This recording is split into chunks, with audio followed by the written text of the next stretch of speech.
Oh. Oh, hey, everybody. Guess what? It's Tuesday. Yay! And you know what? This is Topless Toy Talk, episode 54. And we are your irresistible podcast for the cyber turning era. And today's tagline was brought to you by Abadid Discal. That's how I'm going to say it. Say that again. Abadid. So I'm going to spell it for the chat. ABIDDISCGOLF. I mean, it sounds right. I failed ticked on phonics 2 times. Can you pronounce it again? Abadid.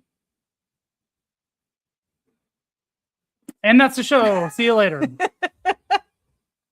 So sometimes we like to talk about how I'm the smart person, but I'm not the smart person when it comes to pronouncing things. My pronunciation skills are goose egg. I heard quail eggs are pretty good.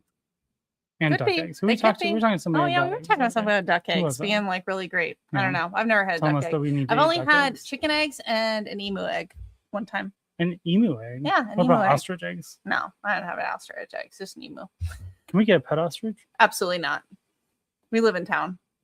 If we can go get an acreage. What if we just call it a chicken? of an And we're just like, extra we don't know what chicken. happened. Like we were I told a don't- chicken just because we listen, we got this dog and we were told this dog was gonna be 35 pounds and she's like 70. So you think we can lie to the city and say, And I can be oh, like, this was oh, we supposed were to be given a chicken egg and it was supposed to be a chicken and it came out to be an ostrich. I don't know. I guess we'll just have to keep it because we were told one thing and it's another, and that's what we did with the stupid dog. Wow, we've really gone off the rails here in like 5 minutes. So who are you? I am Malachi Frostborn. Who are you? I am your better host. You really messed that up. No. I And said we it are happy beautifully. that you're here tonight with us. Are we? I am. I am. I don't know I about am. you. I mean, we're talking I about love- eggs. We're talking about ostrich eggs. We're talking about some weird stuff that I'm just not sure what happened right now. I love every one of you Everyone. deeply inside of me. Especially Fanboy, who shared some really personal details. And you know how I like people that tell me personal details. Are you going to read these words of wisdom? I might. Fanboy is having some number one situations going on right now. I hope that works out. Well, I'm going to read it if you're not are going you? to. Yeah, you can read it. It says, I have to tinkle. I have been tinkling a lot today. I've been trying to take my hydration more serious, but that means a lot of tinkle. It is practically clear, which is good, I hear. But if you tinkle and it's dark, that means you're in trouble. Deep thoughts. Basically. So this is a medical podcast. And Danny found that helpful. So good. Stormfire. How are you? How have you been? I sent you a message because I'm like, I don't know if we've heard from Stormfire in like A a hot week. sec. And so I hope you're doing well. Yes. And then we have a new name, Stanley Toy Channel. So thanks for joining us, Stanley. I think your new name. I don't recall you, but I hope I'm not saying something that's out of order. Oh, I recall him. You're the jerk I tonight. could be. That's very fair. It's very possible. Sometimes I forget. And we have JMJ Toys. Thank you, JMJ. Peace and blessings. Yeah, JMJ sent us some sweet T-shirts. All of so- you people are so Thank you. pleasant. Yeah, And I'm just like, kind not of a that. dick. I'm You are kind of kind of a just dick. kind of a dick. You are. I'm You really sorry. are. I'm sorry, everybody. I want to be better.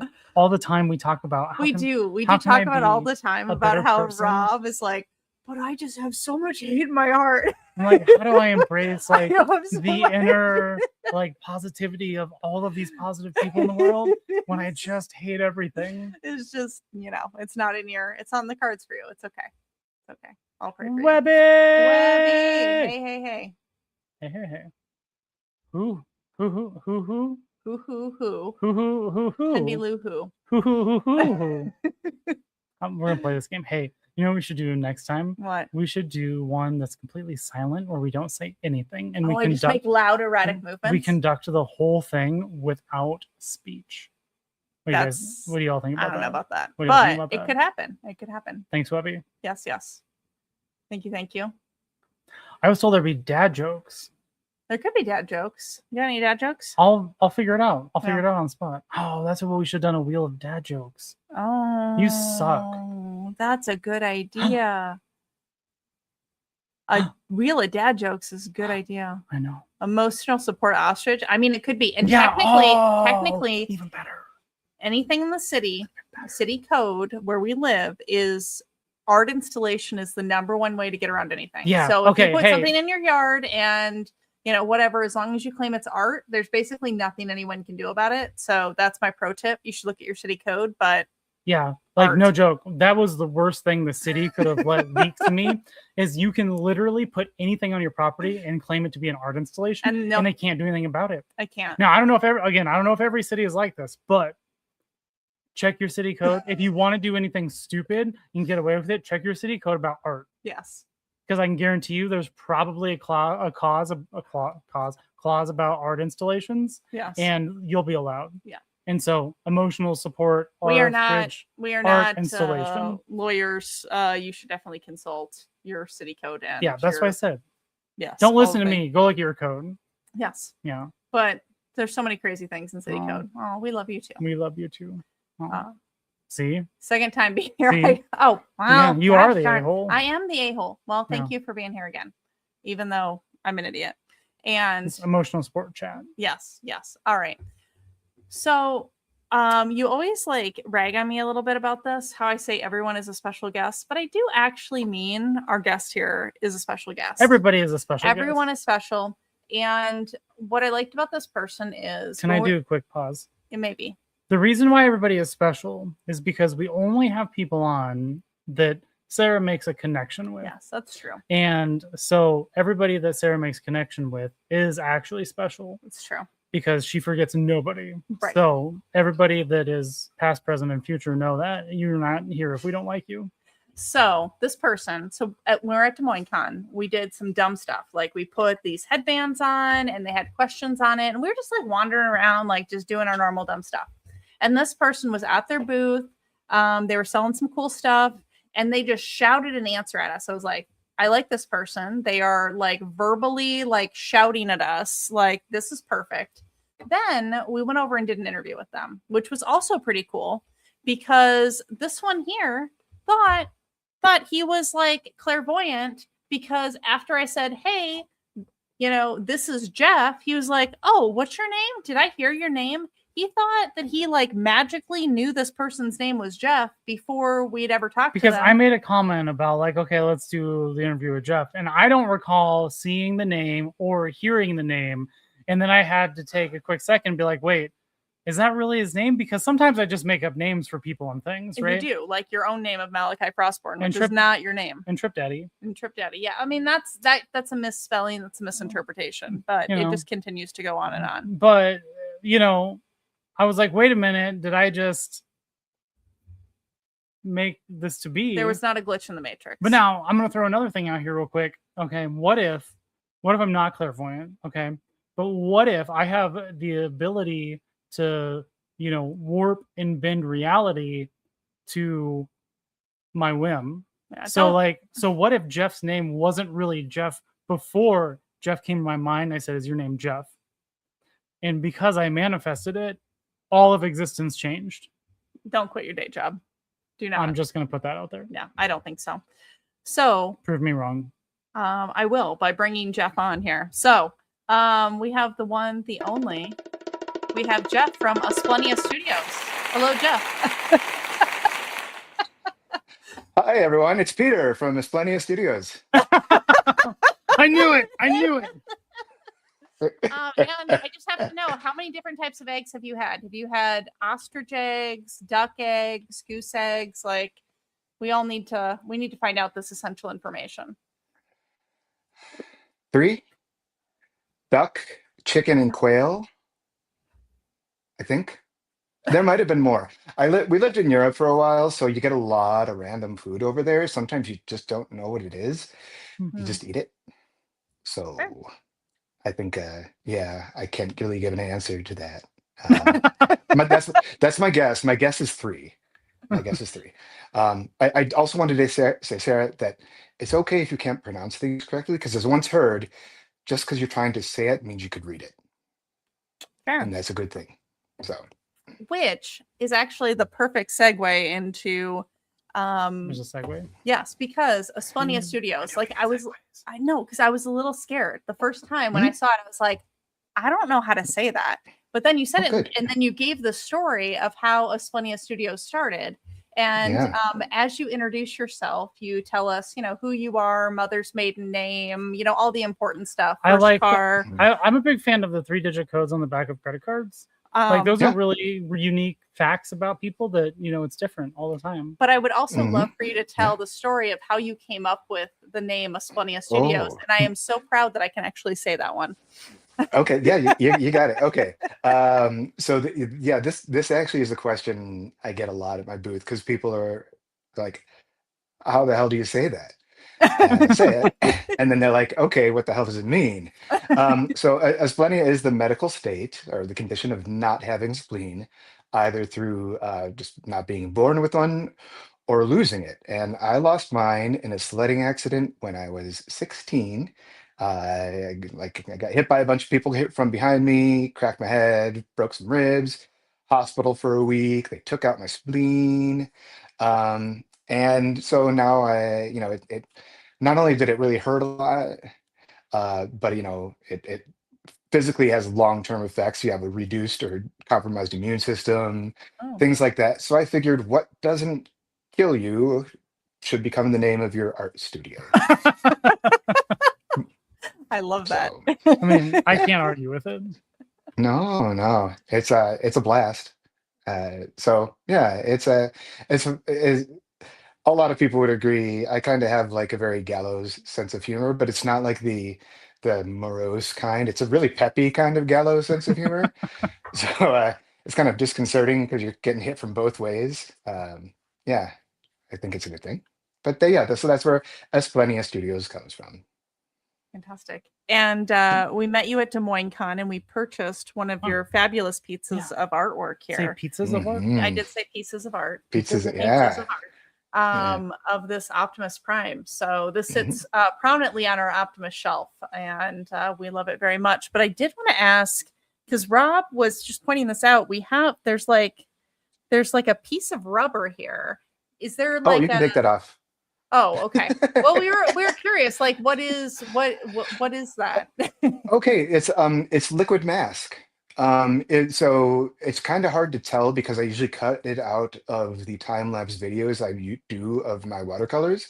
But basically, after I paint an area or don't want to paint an area, I mask it with this liquid stuff. Like I apply it very slowly, and then the watercolor can go right up to it, but it doesn't seep over into what I don't want. So I did Optimus first, and then I liquid masked everything, and then did the background.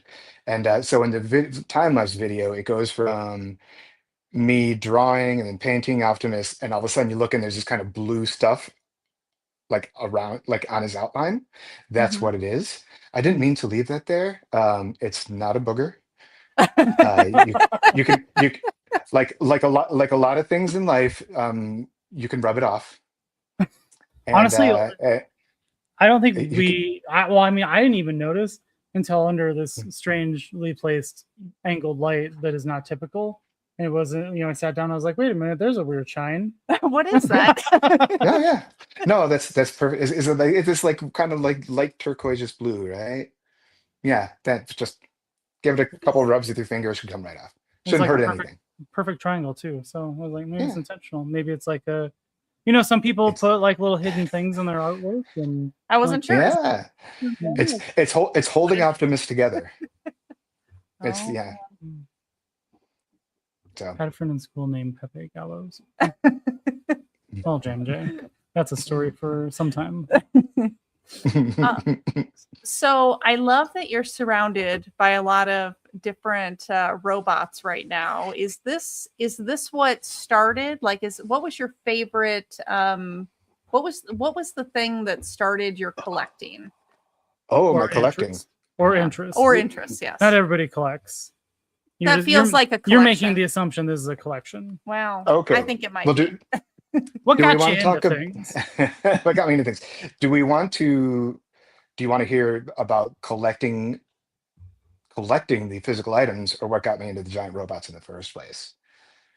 Because it's a very long story. That's okay. Wherever you want to start. Okay. About 12 billion years ago, all matter in the universe suddenly. No, okay. So I grew up in the 80s. I was an 80s. I was an 80s kid. I am an 80s kid. That's where I came of age.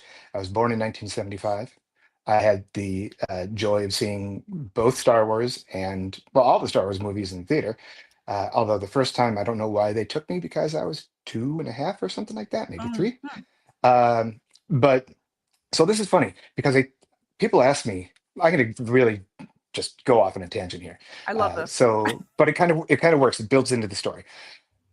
As an artist, especially at a convention, people ask you all the time, "Well, how long you been drawing for?" And it's like, well, long enough, I guess. I'm doing this.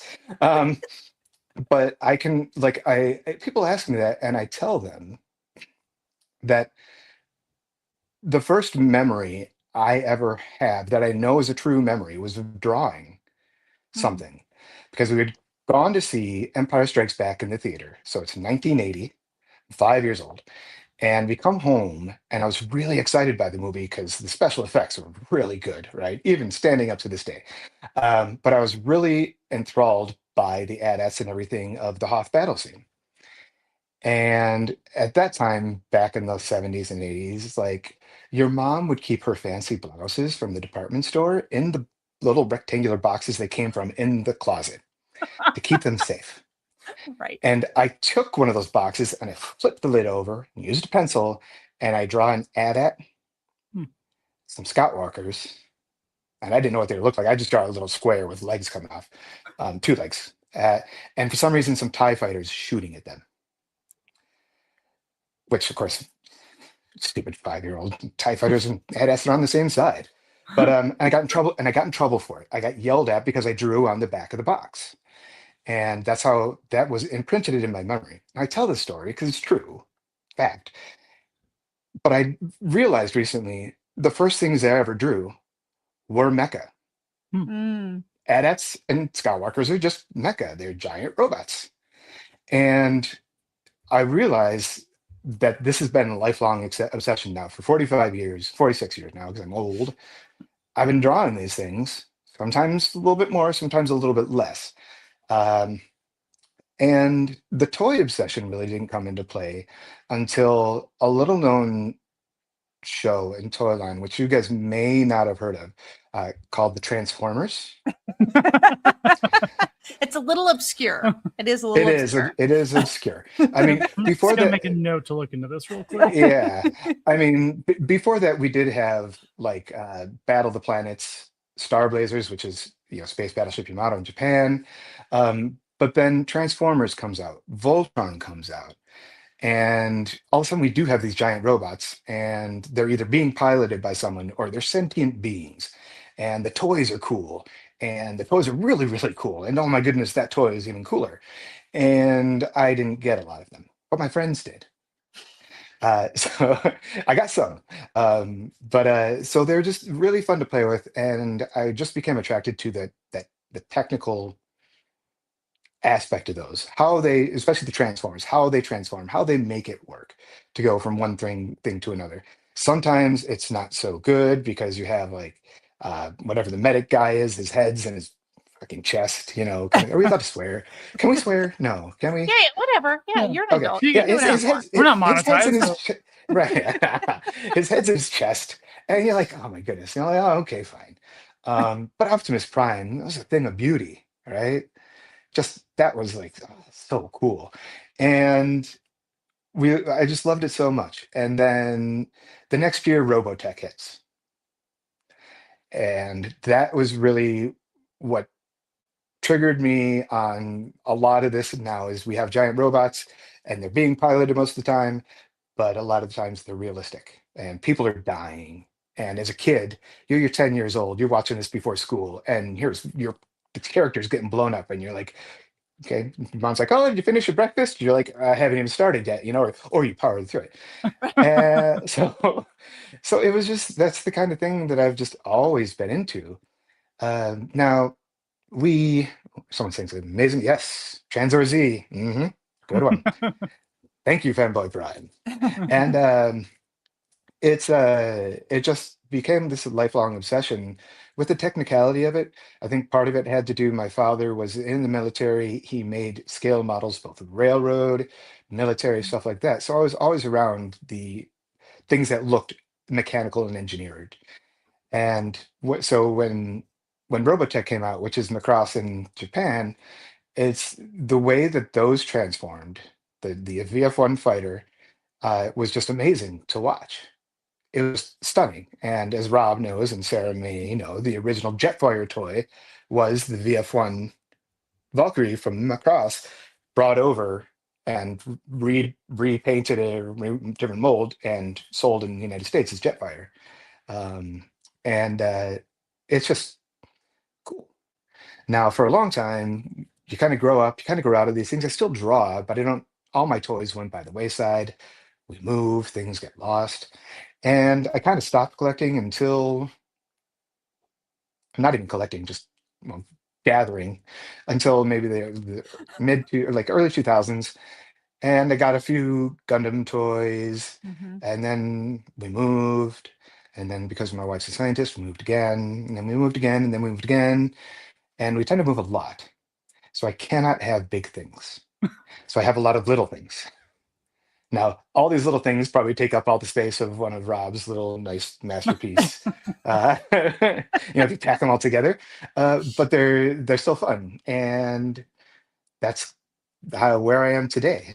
My most prized possessions are these tiny little guys. Can barely see them. They're about 1 inch tall rubber erasers from Japan, also sometimes called cancer erasers, that Bandai made in the late 80s and early 90s. They made them for several series, a lot of series. Gundam was a very popular one. They only made 2 sets for the show Macross. Oh, I've collected set number 1. I have never, ever, ever, ever found set number 2. wow. So if anyone is out there, want to make some money. Okay, but why are these called cancer erasers? I need to know. I have no. Is it the color? Is the color like irradiated? I don't know. See, I've tried to find out the answer to that. So a wiser person than me might have an answer, but they're all different colors. They're single colors, and notably, these ones, they're all super deformed, as we will probably talk about soon. Just the cute little big head, little body ones, and I just think they're brilliant. Because as with all things super deformed, it's easy to make things small. It's hard to make them small and make them look like what they are. And so, yeah, they're my prized possessions. I've had them for about 26 years. So that's pretty cool. Those are impressive. I mean, yeah, they're erasers, but like the whole set you've been able to collect. That's wild. I was lucky enough to get them all in one set because a guy who was in the Philippines, I think, or Japan, knew I was into them. He sent me. I paid him, but he sent me these ones as well as a set from the series Pat Labor. Those are more common. Like the Gundam ones, you could go on eBay and someone would be like $60, and here's 300 of them. At the time, I think I spent like $150 for these 10, plus shipping from overseas, and that's like 26 years ago. But since then, I've never ever seen even someone sharing a picture of any of the other ones in the other set. So wow, who knows if they exist anymore? So have you seen any of the second wave, or just not like? I've seen them. So they came with like these little foldouts, and you can see like the different sets, and they have little cartoons in them and things like that. But I've never seen a physical picture. At least over the past like 25 years. Like I think on the Macross World forums, which is kind of what got me back into Macross back in the early 2000s, there is a photo, I think, of someone shared a photo of them in the wild, but since then I don't think I've ever seen them. There's probably just like a warehouse full of them somewhere. It could just be. Like people were just like, nobody's into these, and so like they just never did anything with them, and so there they sit. Like they're like in Reno or something, right? They're just like sitting in a warehouse in Reno. That sounds right. I mean, it's just, I mean, I feel like that's a thing where every once in a while, like you just come across some weird warehouse full of things that you know people didn't know existed, and Well, but okay, so I did not include this in your wheel of questions, but Okay. or at least I don't think I did. Like, are there? Do you believe in like a conspiracy of like the Mandela effect, but for toys, like where we believe something existed, some sort of action figure or toy, but like if you go out to the internet, it doesn't. The internet says it never existed. Yeah, I do believe that. I do believe in that, but not in this case. Not in this Series 2. Series 2 does exist. Dry land does exist. It's not a myth. So what You better watch where you go. do you think? Is there a action figure in your memory that you remember that doesn't actually exist? Possibly. Now, Voltron, as we all know, like different combining robot or vehicles series became Voltron. Mhm. I know. So there's the lions, there's the vehicles, and then there's like I think they call it Guardian in here. It's like, I don't know if it's 3 different robots that turned into one Voltron-ish kind of thing, or whatnot. I know toys in Japan exist of it. I swear I saw it on the shelves at a Kmart when I was a little kid, but I'm not sure if it actually existed. Maybe someone, like, once again, someone does know. But yeah. See, we're back to tinkling. So it's true. It's true. You go in the little machine, you spin the little knobs. She watches you do this, and then the kid, whatever her name, watches you do this, and then you drink it, and you look at them in disdain, because that's what like a handsome leading man does. But then it turns out he's just a good guy with like things behind his ears, like, and webbed feet. Tinkling, yeah. So it's possible. It's possible. Like, there's, was there a red bumblebee? Was there a red bumblebee? Well, I mean, he's known by Cliffjumper now, but Right. But I mean, like an actual like Cliffjumper, but wasn't Cliffjumper a different mold? In some instances. Okay, but was there a red beetle that was also Bumblebee? That I actually don't know. Is this a conspiracy theory? Because I like this one. Because I swear. See, one of the Transformers toys I did get was a red Bumblebee, and it wasn't like, because I know there's like one just like it, transformed just like him, but it was like an angle to it. I forgot what kind of car it was, but then it was a red.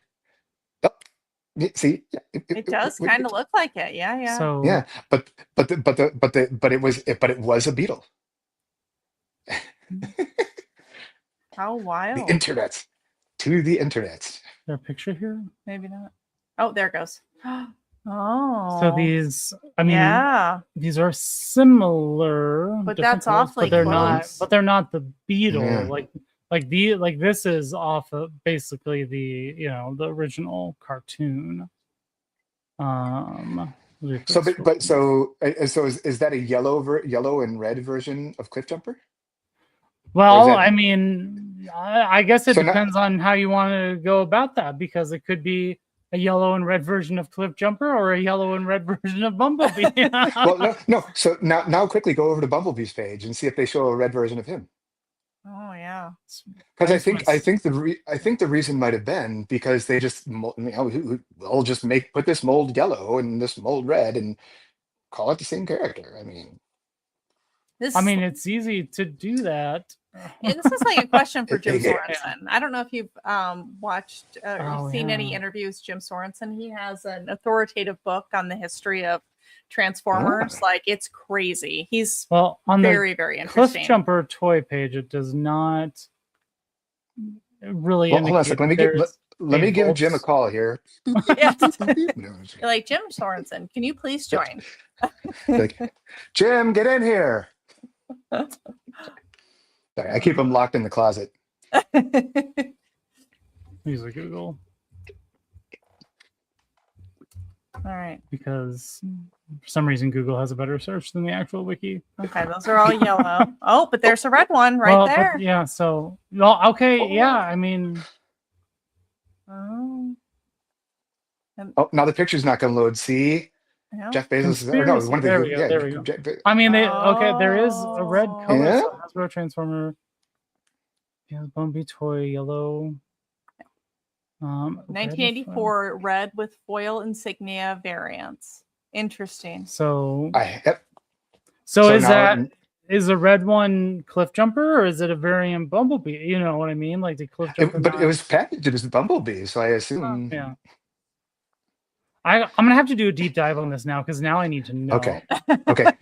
Don't do But it I right like now because I'm this. pretty sure we're just bleeding viewers right now. They're all just like, if I wanted to go on Google and go through the Right. TF wiki, I could just do that at home on the toilet. All right, everybody, just Right. be quiet. I'm gonna do some deep research for a few minutes. Oh. So Sarah, how's the weather? It's wonderful. It is wonderful. We before we jump into the wheel of questions, we should do a Mhm. shout out here real quick to our Patreon. You want to shout? You want to shout something? I do want to Oh, shout. you know what we thank- should do? We should actually start yelling it. Oh, Thank you, yeah. Patreon people! Oh, No. oh, can I We could can I just- Sorry. can I say them? Can I say them? Oh can I do yeah, it? if you want to. All right. Yeah. The body of official bodies, member appreciation. Ultimate body is Fanboy Prime. Extra basic body, the corrupt modification, and Dave Wonder. Oh, hi, Dave. Basic body, Huntbot. I'm sorry, I'm kind of far away from the screen. Bougie body. Oh, goodness. TF Joy Picks. Is that right? Yeah. Yep. Toy. TF Joy It's Picks. close. And TF Joy Picks. And Blue Destron. Yes. Join Yeah. the boob. I like that. No, I guess Actually, we that should was start probably a doing that. bad We should start idea because it's making like that big on my screen. So it's like I'm just That's impressive. yeah, It's so like some good eyesight. it's like this big on my screen, and I'm like, like, do I need glasses? No. It's the Some of us cursive. just I can't read afford big cursive. screens, Rob. Just a couple extra shout outs here for folks. Fanboy Prime, fantastic. Does some music and stuff like that. So I don't know if we can Fanboy if that's something that folks can follow or if that's something you just post about in Discord. We actually have multiple music people, I know and it. which is interesting because Fanboy Fanboy can sing. Yeah, I don't know. Fanboy's- I don't know how Fanboy is not like a famous singer. Yes. We talk about this every week about how like he sent us a link to some of his music and then it switched over to like not U2, Coldplay, Yeah. and I didn't know it changed to Coldplay. Yep. So Fanboy, But- Fanboy's It's like fantastic seamless. Yeah, it just started throwing in Coldplay, and I was like, man, Fanboy, you're like this is great, and I'm like, but it was Coldplay, but I couldn't tell the difference. So Maybe Fanboy Prime is the lead singer of Coldplay. Oh, And you know how you that'd do be that? You know how you wild. find out really quickly when you didn't expect it? Ask him what Gwyneth was really like. Okay, Fanboy, And you're if in he- here. So If he spits out the answer really quick and then he's like, then you know it's him.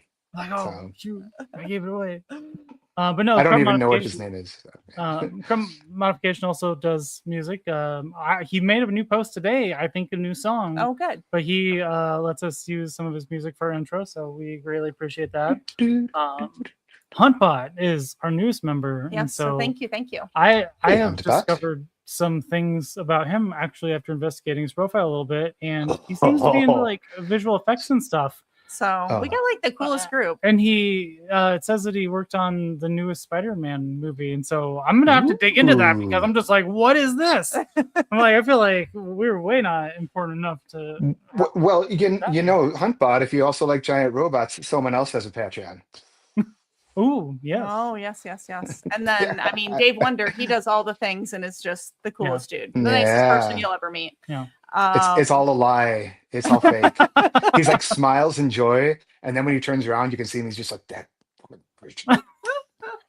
And then you're like, "Hey, Dave," and he turns around. He's like, "Hey." No, he's a joy.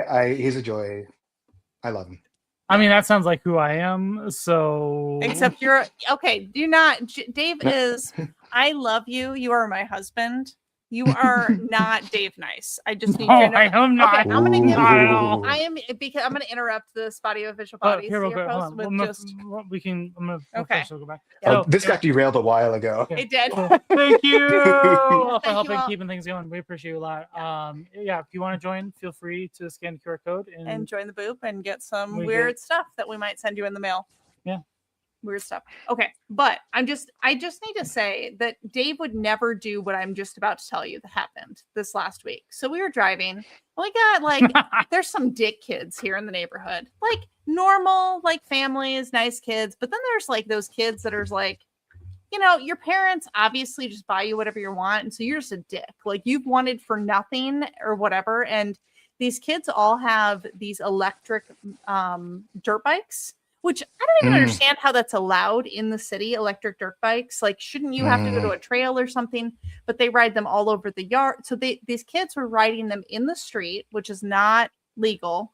And then they were swerving all around. And so Rob honked at one of them because we almost hit one of these kids. So they were doing like wheelies, and then he kind of lost balance and swerved over into the other lane in front of me. And I was like, yo, you clearly don't know that there is a car behind you. Yeah. And so, you know, the honk was to be like, if you fall over, I'm going to run you over. So you take the 20 points. So he honked at the kid. The kid like gave this like shit-eating grin of like, ho ho ho, like I'm being, you know, I'm whatever. Like, what are you gonna do? Over the shoulder too, right? Yep. And so then Rob's like, F this kid. Like he flipped off this child, like probably 13 years old boy. Like Rob flips him off. So then these kids like start following us in the car. Somebody has to teach children like you just can't do what you want. There are repercussions. Like, so I'm just saying, Dave would never flip off children on dirt bikes. I don't know how old you are. If you do something that inconvenience me, it's wrong. You're gonna get flipped off. And then you're like trying to get away. You're like, how fast are these electric motorbikes? I'm like, I don't want these children to know where we live. And like, okay, well, so the funny part is like, then we turned to go down our street, and the kids stopped to see that we turned, and they turned to follow us to try to figure out where we live. And I was like, you idiot children think you were smarter than me? And so we went and got gas in the car. And I was like, you know what we're going to do? We're just going to go to the gas station where there are a ton of cameras, because then if the kids try to do something stupid, I'm just going to call the police, and it's all filmed. Morons. Children are morons. You have to live this life is Topless Toy how Talk. to, like, you know, how to really handle kids. Like, just saying. Or people that are following you.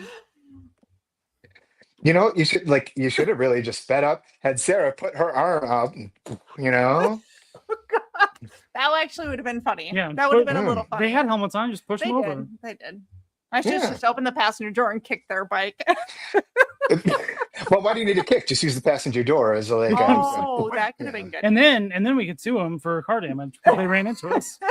God, we are going to get someone's going to report this. Like next thing you know, the police are going to be coming to our house.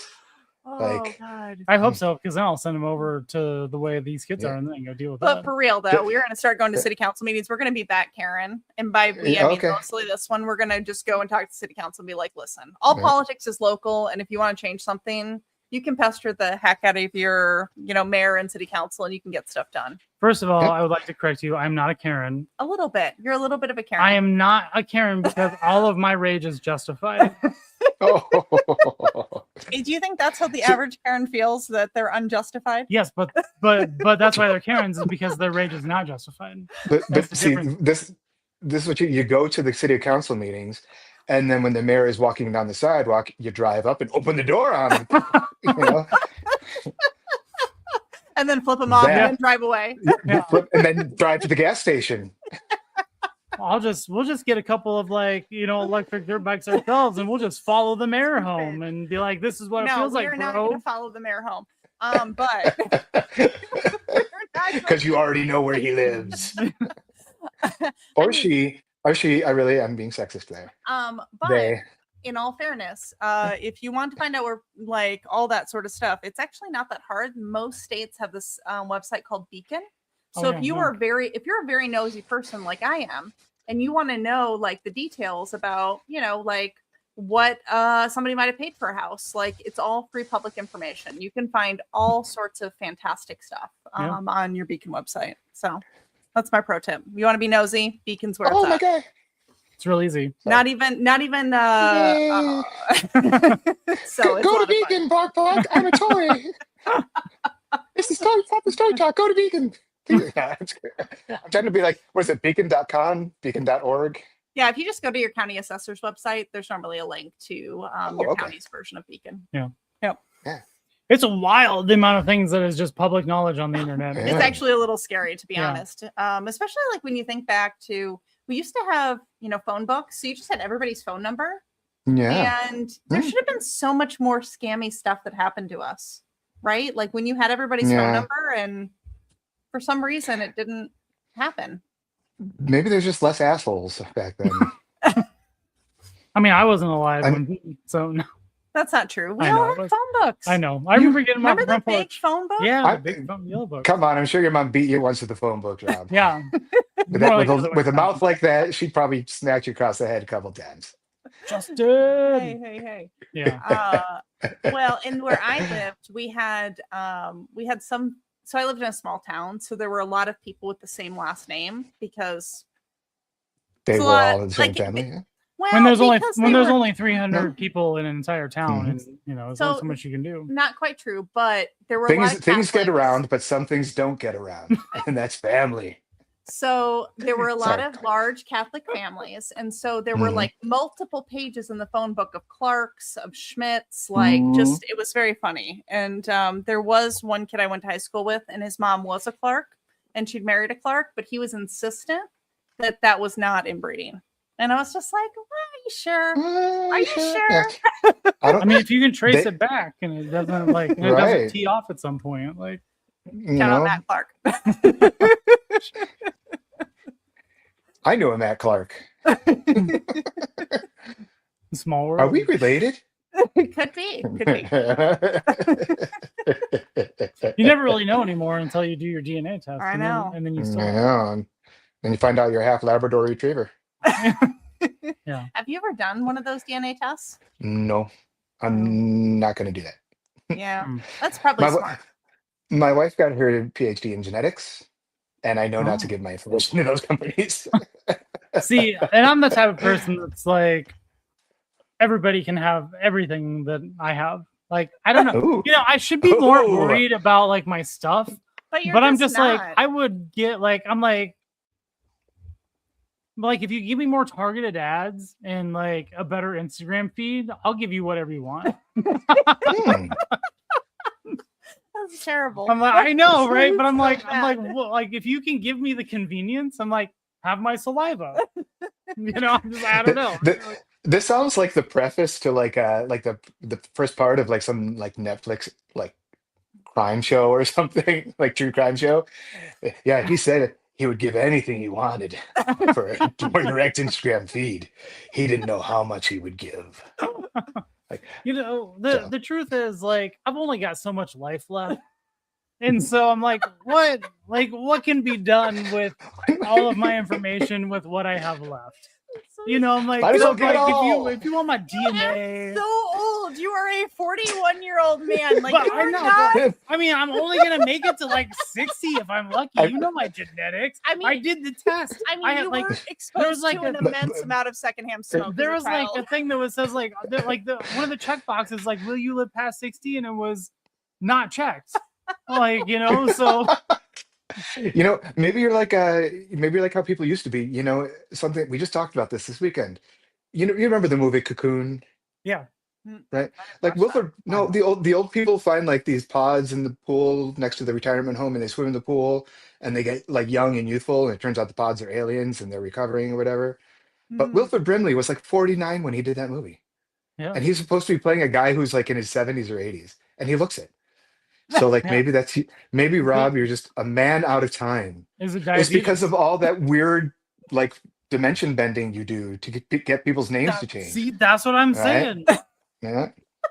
You're actually from like 1920 or All I'm saying, you believe that there is a 50% chance that this is a simulation. I don't believe it. I believe in Neil deGrasse Tyson, and Neil deGrasse Tyson said that there's a 50% chance that this could be a simulation, and I trust the But science. if there is a 50% chance that it could be a simulation, you're telling me there's a 0% chance that I can't warp reality to my own will. I mean, you can do whatever you insist that you do. I'm going to It's start possible. testing this. It's possible. It's not probable. I heard that it can be done. That's all that matters. That's what you took away from that.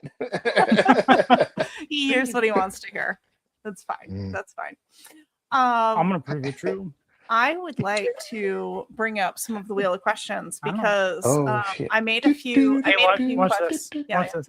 I want the wheel of questions to exist in our reality. Stupid. This is that's so dumb. Look You're at this. so I dumb. wanted it and it just happened. Listen, if I could warp reality, It's going to spin within the next 2 minutes. we would be rich. We would be super rich. So rich. Oops, I messed this What up. are you even I doing? messed up. Oh, hey, real quick before we do this, Hi. because I forgot. So, do you see this like a little blue square up in the corner? So Yeah. interesting fact about that blue square: if you scan it with a cellular device and or something that can read all the little squares inside the bigger square, it will take you to a page that will give you all of Jeff's links, all of them, like every link you could want for Jeff in one single place. And so you could like then click those links and go to other things that Jeff does to be able to follow him, check out his Patreon, See his amazing artwork. watch, see where he's watch going his to time lapse videos, because those are actually really cool. hang I love out the with time-lapse him and videos. us at Twin Cities Con. I mean, it could all happen. Yeah. So this little blue and white and whatever colored square will exist here, and if you are wondering later what it is, we will tell you again. Anyway, moving on. Good. That's good. I forgot that when we were doing our Patreon. Yeah. See, has it been 2 minutes? Am I not a dimension bender? I feel like you're still going to be on point here because it hasn't quite been 2 minutes, and he's going to click spin. Oh, Oh, you're gonna have to read that too. Oh, here we go. Ooh. If giant robots were introduced into professional sports, which existing sport becomes instantly 1,000% better? Curling.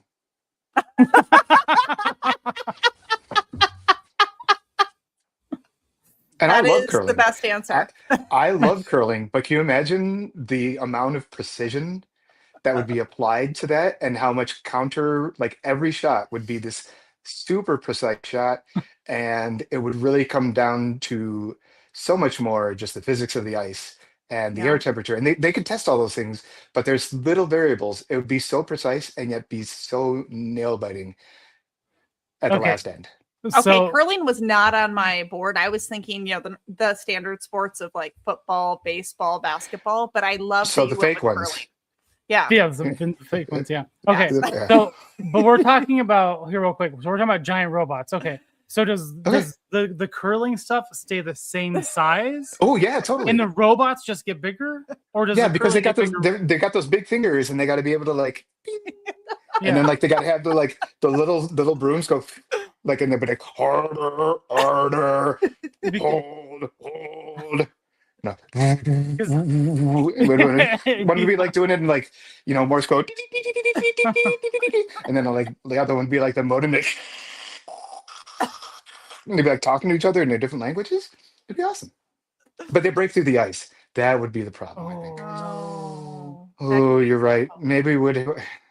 No, maybe Do it on Titan. We'd have to do it on Titan, where the ice is like a kilometer thick.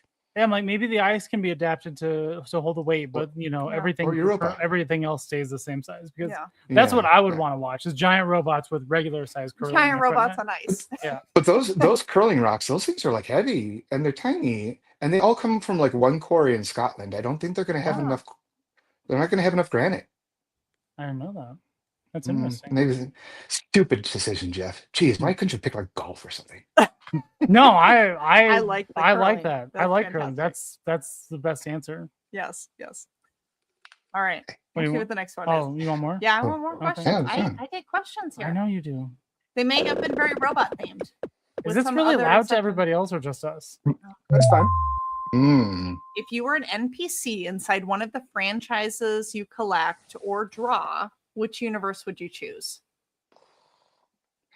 Oh, yeah, it would still. Oh, okay. Macross is really fun because there's a lot of music and I like music. So that's a good one. But then in the first series, like 99.9999999% of humanity dies. So maybe not that one. Unless I was born later. I actually don't draw this a lot, but Pat Labor is one of my favorite series, both the manga and the anime, and it's just really fun because it's like real. It's like what if giant robots were realistically applied in the future of 1999? But at the time, it was like these giant kind of clunky machines, and of course, when you introduce these things that look like walking bulldozers, people are going to start using for crime. So you can have to have a police unit, and so it's kind of a realistic world. Gundam's just kind of off the wall. Transformers, it's just so silly. This whole story is just I mean, the no. current Transformers comic line, I would not want to exist in that because it's like everybody dies. Yeah, it's So brutal. yeah, It's pretty tough. No, I like the Macross world as long as I'm like born after humanity kind of, for lack of a better phrase, gets it on with their former enemies, which turn out to be semi-related humanoid creatures created by an older civilization. Uh, and then the universe, everything starts spreading out in the universe. So yeah, and I like the robots. I like the mecha. Hmm. I like the so transforming fighter planes. I do not. I'm gonna be honest here. I Okay. was very upfront with everybody and how I would be put to shame having a conversation with you. I don't know about. I have no idea about Macross. Yeah. And Who so does? I like the more you talk about it, I'm like I need to find out information about this. So I'm kind of So excited. okay, so the long and the short of it is there was some like Macross never really made it over in the United States as Macross for quite a while. It was a lot of people are listening or watching may know this. It was brought over and licensed with at least two other series.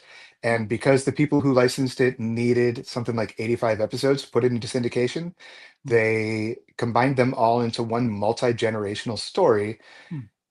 and they kind of rewrote the other two to match up with the first story and completely changed a lot of the storyline. The one uh like kind of connecting element between all three of them is they had some piloted vehicle that turned into a giant humanoid. And not only that, but Macross kind of pioneered what is known as Gerwalk, ground enforced, ground effect reinforcement of wing armament to locomotive knee, I think. Basically, it's when it looks like a plane, but the arms are out and the legs are out. Mm-hmm. Hmm. And Yeah. so these two other series did this too. Southern Cross or Super Dimension Cavalry Southern Cross, no relation to Super Dimension Fortress Macross. And then Genesis Climber Mosfida. So they combined them all into this story. And so we all learned of it as Robotech. And for me, it wasn't until the late 80s, 88 or 89, that I found out Macross was actually the origin. And I saw Oh. more about that. And then how it changes the story. And then I kind of followed that more. But then the company that made Robotech, or they actually cross-licensed because Revell, the model company, licensed a whole bunch of like robot model kits from Japan. And actually, they actually started the Robotech name. Hmm. And Harmony Gold, who did Robotech, kind of the TV show, kind of like cross-licensed it. They kind of get a little grabby on the whole thing in the late 90s, and all of a sudden decided that they owned everything related to Macross outside of Japan in Hmm. perpetuity, and everything that had ever been created or would be created. It wasn't until 2021, I think, that it was finally resolved in court, and now we have Macross. Hmm. So it's hard to find, and there's a reason you don't know about it because it was so obscure, because it could never be released over here because all these legal troubles. But if you get a chance now, you can find everything but the original series and the following movie on Hulu. here in the States. Okay. Dubbed Well, all the way up to the most recent series. well, where do you find the original series at? So you can watch it, I think, as Robotech, the first series, which you kind of, some things have changed, but not a lot. The names will be different. Like Hikaru Ichijo becomes Rick Hunter. Roy Fokker becomes Roy Fokker. I don't know. Different spelling. But yeah, they did, yes. Because in Japan, his name was Fokker, like the German aircraft company from World War II. They changed it to Fokkr, which is also the German word. But because it's too close to fucker. Yeah. So really, yeah, different spelling. And now they just make a whole like movie franchise off of the name Fokker. And so, like... yeah, I know. You can find it places in the early 2000s. A company called Anime-Ago, who I don't think they operate under that name anymore, but the people who ran it still do this. They basically restore old anime. Oh, okay. And they licensed through Harmony Gold to restore frame by frame the original Macross and subtitle it and released it as a set. You could pre-order it. My mom got it for me for Christmas. It's $250. Wow. It didn't come for Christmas, but she pre-ordered it. It's 9 discs long. And then like a year later, they're selling it for like $100. But so I still have those. That's how my daughter and I watched the first series subtitle like 2 years ago, and now we're on the second to the most recent series, Macross Frontier, which came out in 2007 for the 25th anniversary. So over the past 2 years, we've been slowly making our way through all the Macross. But yeah, so that's how you can find it. I can email this to you because it is a lot to follow. Yeah. But but it was a whole legal debacle. And when Gundam kind of broke in like 2000, 1999, 2000 kind of thing, there's a lot of, for the Macross fans, we're like kind of like gritting our teeth because that's about the time when Harmony Gold was just all of a sudden like, well, wait a second, there's money to be made in this Mecha anime, and we now want to own all of this stuff we didn't build or make. And so that's one of your history lessons for today. Remember, I'm full of these history lessons. I love this. All I can imagine. So I'm just going to keep talking about Jim Sorensen. But can you imagine Jeff versus Jim, and they just talk about like robots back and forth? I mean, that sounds like your ultimate panel. It is. I would sit and watch you and Jim Sorensen talk to one another and like just spit facts for hours. Like that would be an ongoing podcast. I would love. The funny thing is, especially by the fact that no one's been commenting for a while, no one realizes yet that I'm just lying about everything I just said. That's even so much better if you were that convincing of a liar. So we have talked about actually, well, you brought this up. So, we're always trying to figure out like, what is that business idea? Like what is something we could do that would like be a secondary like business? Are you get my idea away on the internet? I am. I'm going to give your idea. So I'm just going to throw this out here. So this one here has always been like, what we could do is we could do like history tours on segways because that's funny. Right? Yeah. Oh, this is the good one. But they're fake history tours, and so we just go around very authoritatively through Des Moines with people on segways, and we just spit total bullshit. Like, this building was built by blah blah blah, and they were really famous for blah blah blah. And just like have people totally eat it up and it be like in no way whatsoever factual. So I went on a actual history Segway tour one time and it was fantastic. And I said, what would make this better is if we could do bars in between and all of the facts were live. But here's the question, and this is an important one. Do the people along for the ride, do they know it's a lie? I mean, I would hope that they wouldn't know until afterwards when we're just like, by the way, nothing we told you is true. Actually, no, I wouldn't even tell them that. I would like it if they went and told their friends and family these neat facts that they learned. And then later down the road, they learned it was a lie. But like, if it catches on, then everybody's going to know it's made up, when they're going. Right.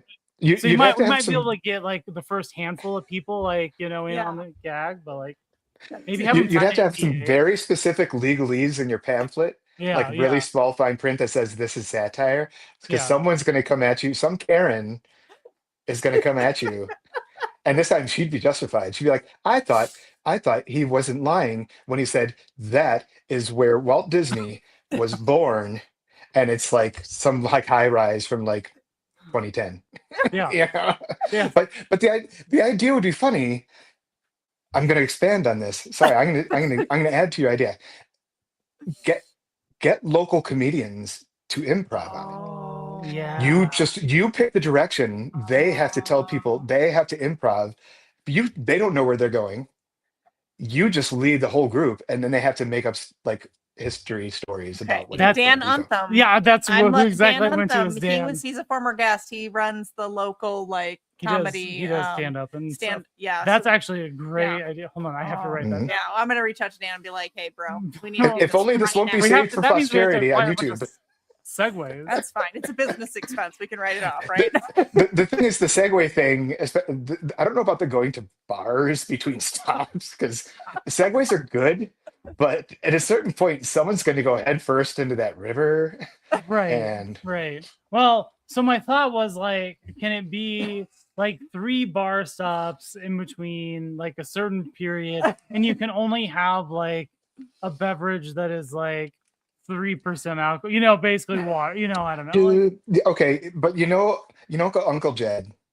Uncle Jed's going to be sitting there sneaking shots in the back when he said he's going to the bathroom. And next thing you know, he's going to go into traffic. He's going to get run over by some 13-year-old on an electric motorbike. And the kid's going to have a helmet on, but Uncle Jed isn't. And now he's lost his teeth. Rob's got to sell all of his little toys. And, next thing you know, you're going to have top on because you have to, you can't afford to be topless anymore. It's all done. It's all done. I mean, I can't afford it now. I think we're topless. Yeah, I don't know. The bar stops in between were variable, but like, Oh man, Well- this is good. We just upped this well, idea. because like so they this have is this, fantastic. they have this. This is a local thing, and I don't know if this exists in other places, but they call it the Big Yellow Bike. Oh, And yeah. basically, what it is like it's like a pedal bike. it's like a trolley type of thing that's a pedal bike where you Mhm. can have like 8 to 12 people or something on, right? So everybody's pedaling. Yeah. There's a person driving it, but they Yeah. are not drinking. They're sober. Like that's a person like We were going to do one of those for our wedding because Yeah. our wedding reception was at a barcade. And then I was like, oh, we should just keep the wedding reception going and we'll rent one of those. But then this one was like, hey, sir, you're going to be really tired. Do you think you really want to bike around Des Moines? Like for however many hours after the wedding, and so you were the saner person Yeah. on that. And afterwards, she was like, could- "Thank you for like not letting me do that." He But- just wanted to keep playing Galaga. I mean, come on. It's more like click and shoot. Yeah, Switch click and and- shoot. Yeah. Oh, okay, well. It's a one-button game, And Miss our- Pac-Man. but yeah, I don't know. I mean, like, I don't know if there's rules around the whole drinking and segueing thing, but we'd have to figure that out first. So Okay, maybe but it would anyway. be a no drinking. Maybe it'd be like afterwards. Maybe that's a better approach. Is like after you go on the tour, then like our final Yeah. stop is at A bar. this place where they give the final like Hey. history lesson. Yeah. Like none of Or this one was true. or one of the stops is actually factual. And when you get at the end, the people who participated, they get to try to win a prize if they can guess which one was actually real. Yeah. That's a good idea. The purpose See? of like the stops between was like, how do we get people to help sponsor this so we don't have to pay for it? It's like- Oh, okay. Yeah. so it's like Segways so are expensive. They Yeah. are. Like I for something that looks know. that dumb, you would think that wouldn't be as expensive as it is, but really, The guy who invented the Segway died rolling off a cliff on his Segway. no. I did not know that. Yes. Yeah, I'm that's pretty sure. perfect. Oh, okay. Yeah. So just because you said this, we're gonna take just like 5 seconds of silence right now Oh. because I meant to do this earlier. But Oh. a legend passed away today, Dolly Parton. Oh, yes, this is true. And we're just gonna take a quick 5-second break.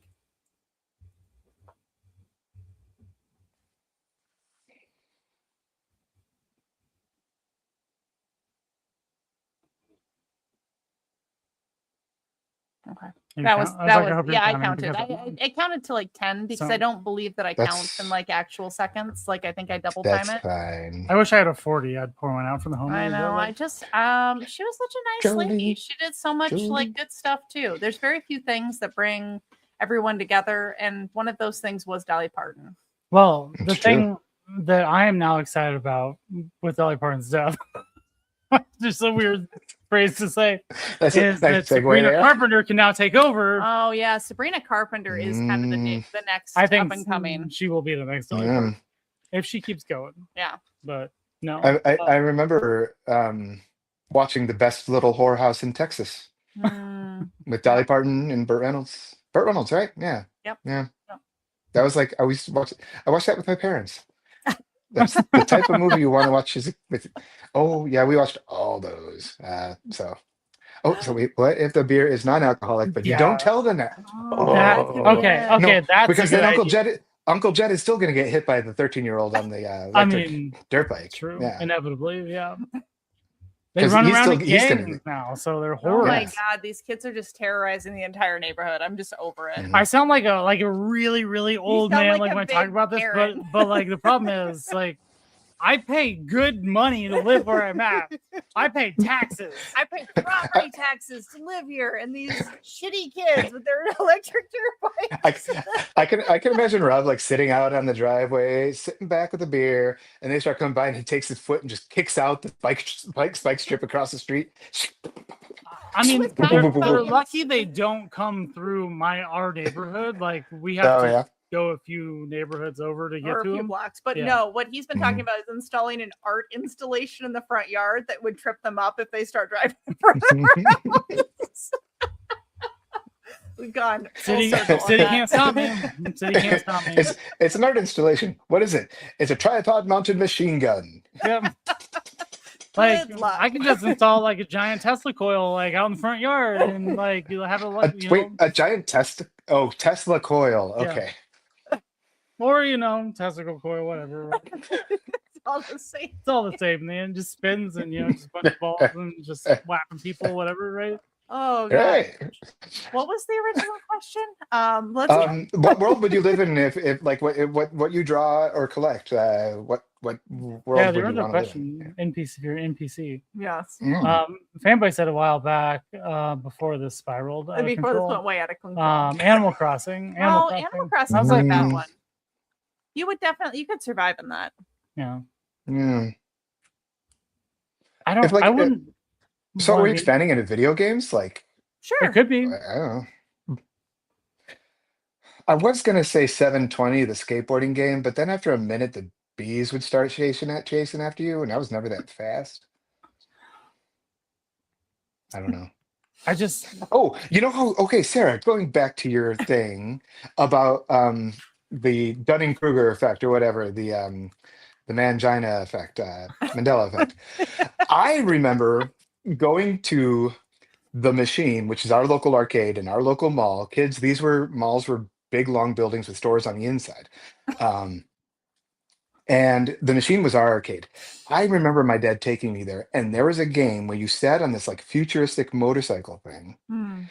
and it was very much like CGI looking and could have been kind of like you have to snap and make a decision at the right time, like Dragon's Lair, or Space Ace or whatever those were. But I recall very much that there were like screens on the side. It was like open, but there were screens on the side. Because remember, I ran out of time right at the moment a guy with like a robot on a bike was passing me, and it looked at me. Like the whole thing froze right there. I can never ever find that game, whether or not it actually existed. That's okay. That's a way call back, but yeah. So that just came to my mind. Interesting. I So if miss anyone listening or watching, if you know of that game, put it in the comments, please. I miss arcades. And- Like I can miss Mhm. arcades like from the earlier days. Like our barcade is fun. That's and all, great. but, I like that. I like Up Down. It's a good but, time. There's just like a lot of cool arcade games that just don't exist anymore Yeah. that they used to. I mean, there's a lot of cool We ones that went- do exist, but like Yeah. We went to Uptown during Des Moines Con one night. Oh yeah. Yeah, that's where our wedding but- reception was. If we had known you Nice. approximately like, a year and however many months ago, you totally would have gotten an invite to our wedding. Yeah. Well, you just have to do it again. Yeah. I mean, we actually have been thinking about doing a 5-year anniversary. Yeah. Party. Well, you Yeah. won't know me by then. I don't know about that. Rob will be dead. Because, I'll be dead. I'll He be. dies Oh at my such God. a young age. So. It'll be a It'll be memorial at that point. Yeah. Celebration of life. What are you doing? Playing Centipede. This is for Rob. Okay. It's like So switch and this- shoot one button. Game. So this So man, hard. So hard. he wants for his funeral, he wants, which actually your funeral thing is not that different from our wedding. I just, as I'm saying this out loud, I'm like, this is the same thing. It's the same It's just thing. gonna get really creepy, isn't it? Right? So his funeral, he wants to have pizza served and everyone wearing Hawaiian shirts, which is actually like our wedding what our attire wedding- was Hawaiian, and we was at a Mhm. barcade and our And I main already, food was I already pizza. have the attire. I mean, you already have the attire. You can just wear that, like wedding and So death, all I in the don't know same why attire. this is now coming to me right now, but yes, I you're. wasn't going to tell you at the time. And then you'll all get on one of the ride like 8-person bikes. And like Yes. they'll just like kind of tape Rob's feet to the pedal like a whole weekend at Bernie's thing. And his like legs are like and he's Terrible. I like it. I like it. Actually, my dream goal is to be burned I don't into like that. ashes and then be made into little like squirrel figurines and then given to everybody. Because then everybody has to have these little like concrete or ceramic figurines with my ashes in them that they can't get rid of because I'm inside of that. I'm not a fan. I'm not a fan of cremation. I'm definitely not a fan of putting your cremated ashes in cement squirrels. Like Could be none plaster. of this is appealing to me. That's okay. They're not your wishes. They're I mine. know, and I'll Be- try to respect because them. everyone knows it's chipmunks. Put your ashes in little chipmunks. Okay, They're we could much do cuter. chipmunks too. Actually, if we would really want to go down the route of what would be the best for my personality, squirrels would be good for you, but pegacorns would be good for me. So maybe I need to Wait, revamp wait. my death plans. Pegacorn? A pegacorn, It's a unicorn. like a unicorn, but with wings. You know, Alicorn.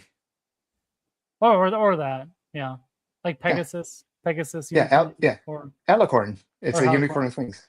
yeah. Yeah. Oh, is that what they're really called? Is That's actually the elephants? Oh, I mean, I just thought they were mythological creature is because that's what you keep Well, calling them. Yeah. People call them pegacorns. I think Maybe- pegacorn is funnier, but like Oh my god. I learned it over in the UK, and they have like a unicorn on their passport. oh Oh. Really, quite literally. There's a lion and a unicorn, I think. Yeah. oh. Alicorn. Huh. Interesting. Interesting. Science. We learned so many things on this podcast that I am not sure I necessarily needed to know, but I'm glad that I do. Well, considering that that's what I'm gonna be buried in, you should probably know.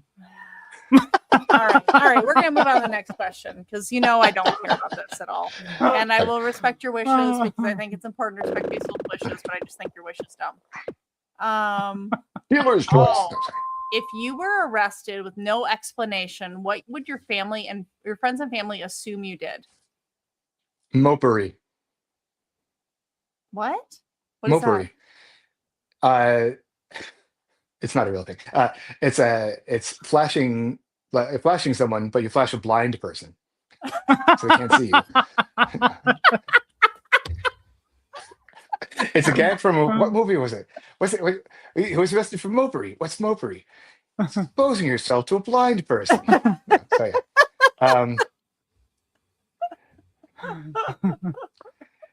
yeah. I do okay, not so much anymore, although my wife would disagree. But I did so many stupid things all the time, and I didn't get arrested for them.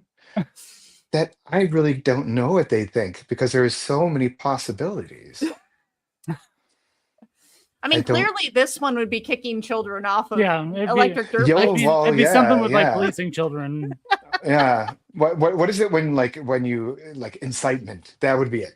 Yeah. Like, Mm. Sarah, no, don't kick him. Open the door into the kid. Kind of things. That's incitement, right? Accessory to the crime. That's a good. Yeah, I don't know.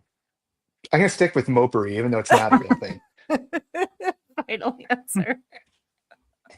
I like it. That's He good. can't see you. I don't care. Yeah. Next question. Oh, you want me to do more? Yeah, Okay. I do. All right. I do. All Please, right. please, let's get away from Mopery, please. Does it know not to repeat questions? Because that'd be It funny if we got back does. to Mopery. Oh, Which childhood toy did your parents throw away or sell at a garage sale that you're still upset about today? We're gonna lean hard into the childhood trauma. Okay. I probably was I don't remember this toy very much. Because I was not like conscious enough. I was a little baby, but they got this like clear like steamboat toy that you could see all the little inner workings, and it was really loud and really noisy. I think I got it for Christmas, and if I recall correctly, we were at my grandma's house, and I was playing with it. Playing with it, I was probably like 3, maybe younger. I don't know. I was playing with it, playing with it, playing with it. And then it ended up on top of the refrigerator because they didn't want me to play with it anymore because everyone wanted to drink their brandies or whatever in peace. As adults do smoke their cigars because this was in the 1970s. And then it never showed up again. Hmm. I think it disappeared on Christmas Day. I could be wrong. Maybe my family is watching this and they can pipe in the comments and tell me I'm wrong. But I know for a fact that it didn't last long. And yeah, it was given to me, and I think it was very, very quickly given away once they realized just how damn loud it was. Yeah, I was never. So my parents would, if somebody bought me Play-Doh, we couldn't bring that home. That had to stay at somebody Bad Boy else's Prime house. said he had this toy. Wait. I was Bad just Boy like, Prime said he had this Play-Doh, toy. and I didn't never have anything, one. and never anything with batteries. My parents would never allow any toys with batteries to come into the house because that was just, they thought it would be too much. So you could stay at my grandparents' house, but never at ours. Yeah. I did not have one of Mm. these, but I definitely know what you're talking about. Like I knew people, children, Mm. clearly. When I was a child, I had no children now that had one, but when I was a kid, I knew other kids that had one. Yeah. Like it's like I love my family. I love my parents. I love them like a lot. But I would always ask for something for Christmas and I would get like a close approximation of the same. Yeah. So it's like I want like Return of the Jedi came out. I want a biker scout and a speeder like that they speed through Endor on. I got a model kit of it. I wanted the toy. I don't want to build it. Keep you busy I while- wanted I wanted laser tag. I got photon. It's like the close, no cigar. But it was, I love them. But it was like that was a lot of things where I did get things with batteries, but I think that was I don't even think that thing had batteries. It just made a lot of noise through its little gears and winding itself up. And little me sitting on the floor and pulling it back and like little steam pipes that like those are steamboats. It's got those 2 funnels, right? And those would go up and down, and I'm pretty sure like all the adults are like so. So I like to talk about childhood trauma Go on for this it. show, and I'm just gonna because I feel like you're setting me up for the perfect one. Is Okay. when I was 12, as a 12-year-old, like as a girl, like you're almost out of dolls and stuffed animals, moving on to more clothes and makeup, but you're still like you still would go for dolls and stuffed animals, but you'd also be super excited about clothes and makeup. So there was a wide range of things that my parents could have given me. What I ended up receiving was a weight bench. And I realize now as an adult that my dad, my dad is a man of very few words. He's a farmer. He wouldn't wear this fabulous. He would definitely neckerchief. never wear that. He is he has the same like waistline he did in high school. Like he works out a lot. Like he is that.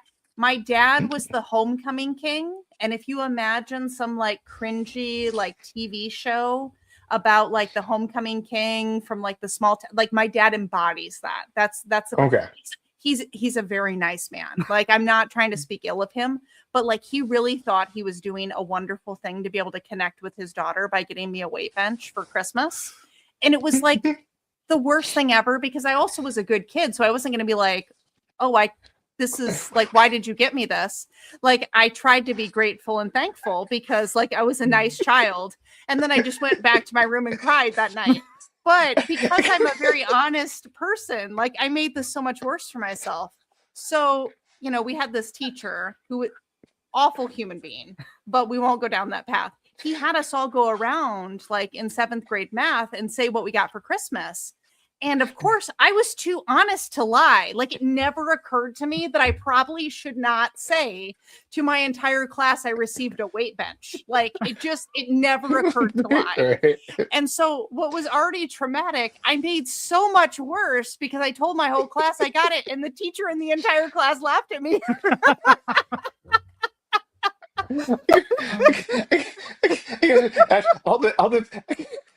all the presents are unwrapped and everything, and Sam's just sitting there crying, going, "What?" Oh, my parents still have this weight bench. They still have this weight bench at their house, and so like every time I go back, I see this effing weight bench. So I wish it would find a new home. That would be super cool. You know what's going to happen now that we're talking about this and keep bringing it up is I'm going to find out how to get that weight bench. Oh my God. I'm going to re-gift it to you for Christmas one year. No, like, you gotta bring it in the house and be like, this is just another shelf for all the new toys. Be like they require soft cushions. Do you see people like wrap like that looks like another gift, right? Oh, good. Yeah. Mm-hmm. No, but okay. So the best thing. So this teacher from 7th grade, horrible human being, but like for whatever reason, I was talking to my dad about that, and I was sharing like, hey, you remember that time you got me this weight bench? This was only a handful of years ago. So he was my dad was like, oh yeah, that's like the best gift I ever gave you. Like he still holds true to this day. He's still like dedicated to the idea that like this was the right thing to get a 12-year-old girl. Now, you know, if he ever, you said he's a nice guy. I'm sure he's a wonderful dad. But if he ever does you wrong and something breaks between the family, okay, on his deathbed, just be like, it was the worst gift ever, and then just lean away. And like, not that your father's going to pass away anytime soon. Rob's going to go well before him. Yeah, because absolutely. of genetics. Hands down. If my dad dies, it's going to be of some dumb farming accident. Yeah. It's going to be something he did stupid, like trying to push a hay bale up a hill, which is not uncommon for him. That's going to take him out. But no, it won't be of natural causes because his dad is still alive in like 97. What's going to happen is going like his future. There's going to be like the robot harvester from John Deere, right, coming down the lane, and your dad's going to be like boop, boop, boop, directing it where to go, and he's going to be backing up, and he's going to trip over that weight bench, and it's going to roll over. Yep. And then he'll be like, "Worst gift ever!" Oh, no ill will to your father. I'm sure he's a great guy. But yeah, that's a pretty traumatic gift. So you're giving me ideas. If we had space, since we move around a lot, we're always in small spaces. We never really move into any place big. But I should get my daughter. She's 14 now. Should definitely get her a weight bench. Get her a weight bench. That's a huge bonding experience. Yes, she will love it. It will give her things to talk about for the next few decades, at least. Yeah. There you go. See, always good things. And she's upset. She said she wasn't going to be watching this, but I wonder if she is now. And she's just sitting there going, "No." Now she like hates you for telling me about this because she knows I get ideas like this in my head now. And I'm like, well, if you need help on the execution, let us know. Like, I know somebody that's got a weight bench that's ready. I know somebody's got a weight bench. We have somebody in chat that was a little bit late, but do you want to say hi? We'll start over. It's fine. We got it. We'll start over. Okay. So, yeah, okay. I'll go away. Thank you for joining. That'll be the whole psychic part. And okay. Let's start off like this. Oh my God. I need to come up with some way to break your weird face there. He wants to just make take everyone your finger believe. and shove it. Well, he wants to make everyone believe that we're frozen, but I can't stand that long. I get all itchy. I'm like, no, I Yeah. gotta start moving. I can can't- hold very still No. and keep like the same face for a very long time, and like 20 seconds max. Like she's losing it. And No, so I gotta start moving. I get real finicky about I do stuff. it just to make you uncomfortable. I know. That's also one of your pro tips here. Oh goodness. All right, let's see what our next one is. Oh goodness, Oh yes, goodness. it's so loud over here. Oh yeah. Okay. So, if conspiracy theorists are right and big toy companies embed subliminal messages in figures, which line do you suspect the most and why? Okay, first of all, My Little Pony. Ooh. I need to clarify this. By if conspiracy theorists are right, she means her. Yeah, She it's made me. this up. This is her own conspiracy theory. All right. I was gonna say My Little Pony because friendship is not magic. Oh man, that's but- dark. Yeah, I know. Gosh,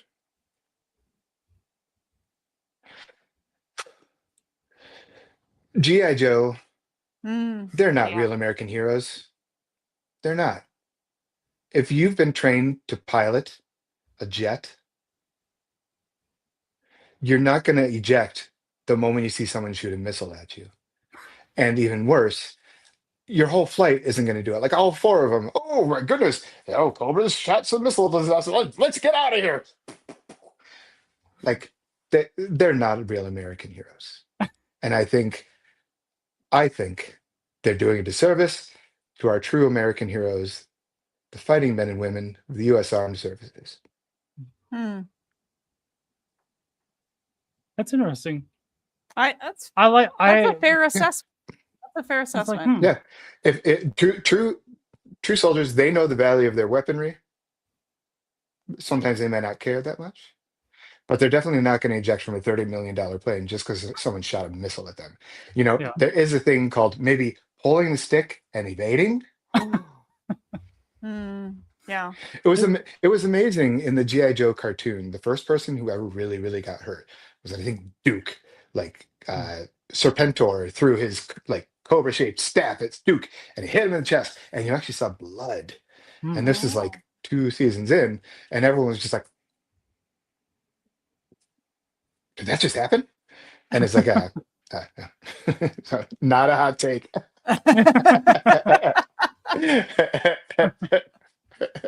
I think Blue Destron is like, oh yeah, I'm going to jump out of that plane. I'm not going to get it. It's a good idea. No, but like, so yeah, friendship is not magic, and G.I. Joe are not real American heroes. I'm gonna have to ponder this. This just has my brain go now. So I'm like, I don't know, G.I. Joe, interesting. So are you not just a G.I. Joe fan in a general sense, or just like Oh, that? I love the toys and everything, and Okay, I watched okay. it all. But then, like, as you get later in life, you're like, everyone's like, it's propaganda. Yeah, well, maybe it is. But what values were they espousing? Like, they weren't trying to do anything for the taxpayer except stop Cobra. And what was Cobra trying to do? Well, take over the world, but I mean, things ain't that different nowadays. You got some really well-funded people trying to take over the world in different places, and we don't see, Lady Jane or Snake Eyes going after them. So Interesting. interesting. Not yet. Maybe No. after the stream, Lady Jane, Snake Where? Eyes. I don't They know. were like, "Oh, hey, get off the couch! Come on!" And Snake Eyes like, "Oh, They called us out. oh." He's gonna stand up like me, this big fat gut. Oh my god! Oh my back! Yeah, it's so yeah, it's Kids. because like G.I. Joe started as like a boosting of our American armed man. Like all the toys were, hey, here's a guy in fatigues and his green fatigues and he's got a bazooka, and they're like what 12-inch figures back then. They were like Barbie for boys. And then when they were rebooted as a toy line, they took the smaller figures, got a little bit sci-fi. But I liked it a lot when I was a kid, but not really looking back on it now. They didn't need to reboot it as a film back in the 2010s or whatever. So, I like Pokemon confining animals into small spaces. Yep, That's a it's good true. one. Yeah, there And was. you know what the do you best remember- part? And you, Oh no, go ahead. No, you know what the best part about Pokemon is? All the Pokemon have Stockholm syndrome. They love the people that captured them. That's They so are an true. absolute enough so that they're like I'd never watched Pokemon, but I know there's an episode because you know they only Yeah. talk in their names, right? Mhm. There's an episode where like their trainers get kidnapped or something, and all the Pokemon like rescue them. But the whole time they're like, I remember they're sitting around a fire, and it's like Pikachu, Pikachu, Pikachu, and it's like Charmander, Charmander, Charmander, and they're like, there's like a scene where they're all having this conversation on the fire, but it's all just saying their names, and it was like supposed to be like really like we're planning a rescue, but yeah, it's Stockholm syndrome for animals that are intelligent. I love that so much. That's Actually, a great. That is solid. And like that should be another TV like a cartoon line. It's like read the real. All credit the goes real to whoever Pokemon. posted that in the comments. All credit goes to the whomever, I forgot the name, but they posted it in the Fanboy. comments. It popped up. Yeah, there you go. Like So that would be a Fanboy great Prime, all adult credit. like cartoon series. It's just like Yeah. I mean, what is it like the real? What is it has like the that Real glow to it. Housewives of like New York or whatever? But it's like the real Oh. Pokemon of something, right? Oh It's yeah. just like, Okay, so we actually but it's like this like reality TV series of like the real life of Pokemon and like I don't know. So we went to we like will buy tickets occasionally because I mean it's Des Moines, right? Like so there's some weird things that will come here, things that should but probably be in a better like larger location like Minneapolis or whatever, you know. But for whatever reason they'll come down to Des Moines. It's like, oh, that's kind of weird. Like I'll check this out. So we bought these tickets to this The Countess Cabaret. cabaret. It was not burlesque. I keep wanting to say burlesque. That's why I keep looking at him, but it's not burlesque. It was cabaret. Mhm. Singing and dancing. And it was this With clothes lady, the Countess from like one of the Real Housewives episodes. We knew nothing about her. I just saw it was a cabaret show. I was like, oh yeah, that's cool. Like let's buy some random tickets to it. Had no idea that she was part of Real Housewives, and It's probably one of the wildest things I've ever been to, just there because were of the fans. so many screaming Oh, like yeah. women, and I mean this like like she could not sing or dance. no, she was terrible. She She- couldn't sing. She couldn't dance. She wasn't funny.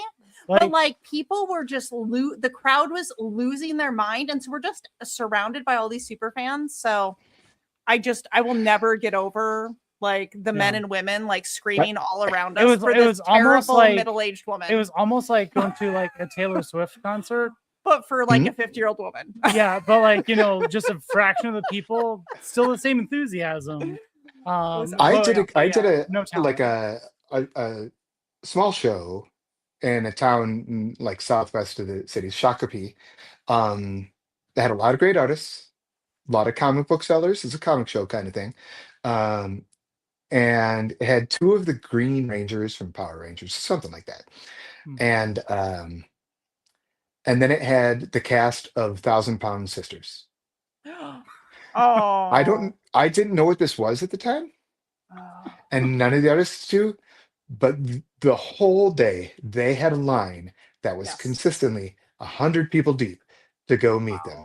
Turns out it's a reality show, two sisters equal to 1,000 pounds, and over the seasons they go on this like their story of losing their weight and their troubles and travails and their family, and one of the family members I guess has a lot of humorous quips that apparently they can put on t-shirts and sell.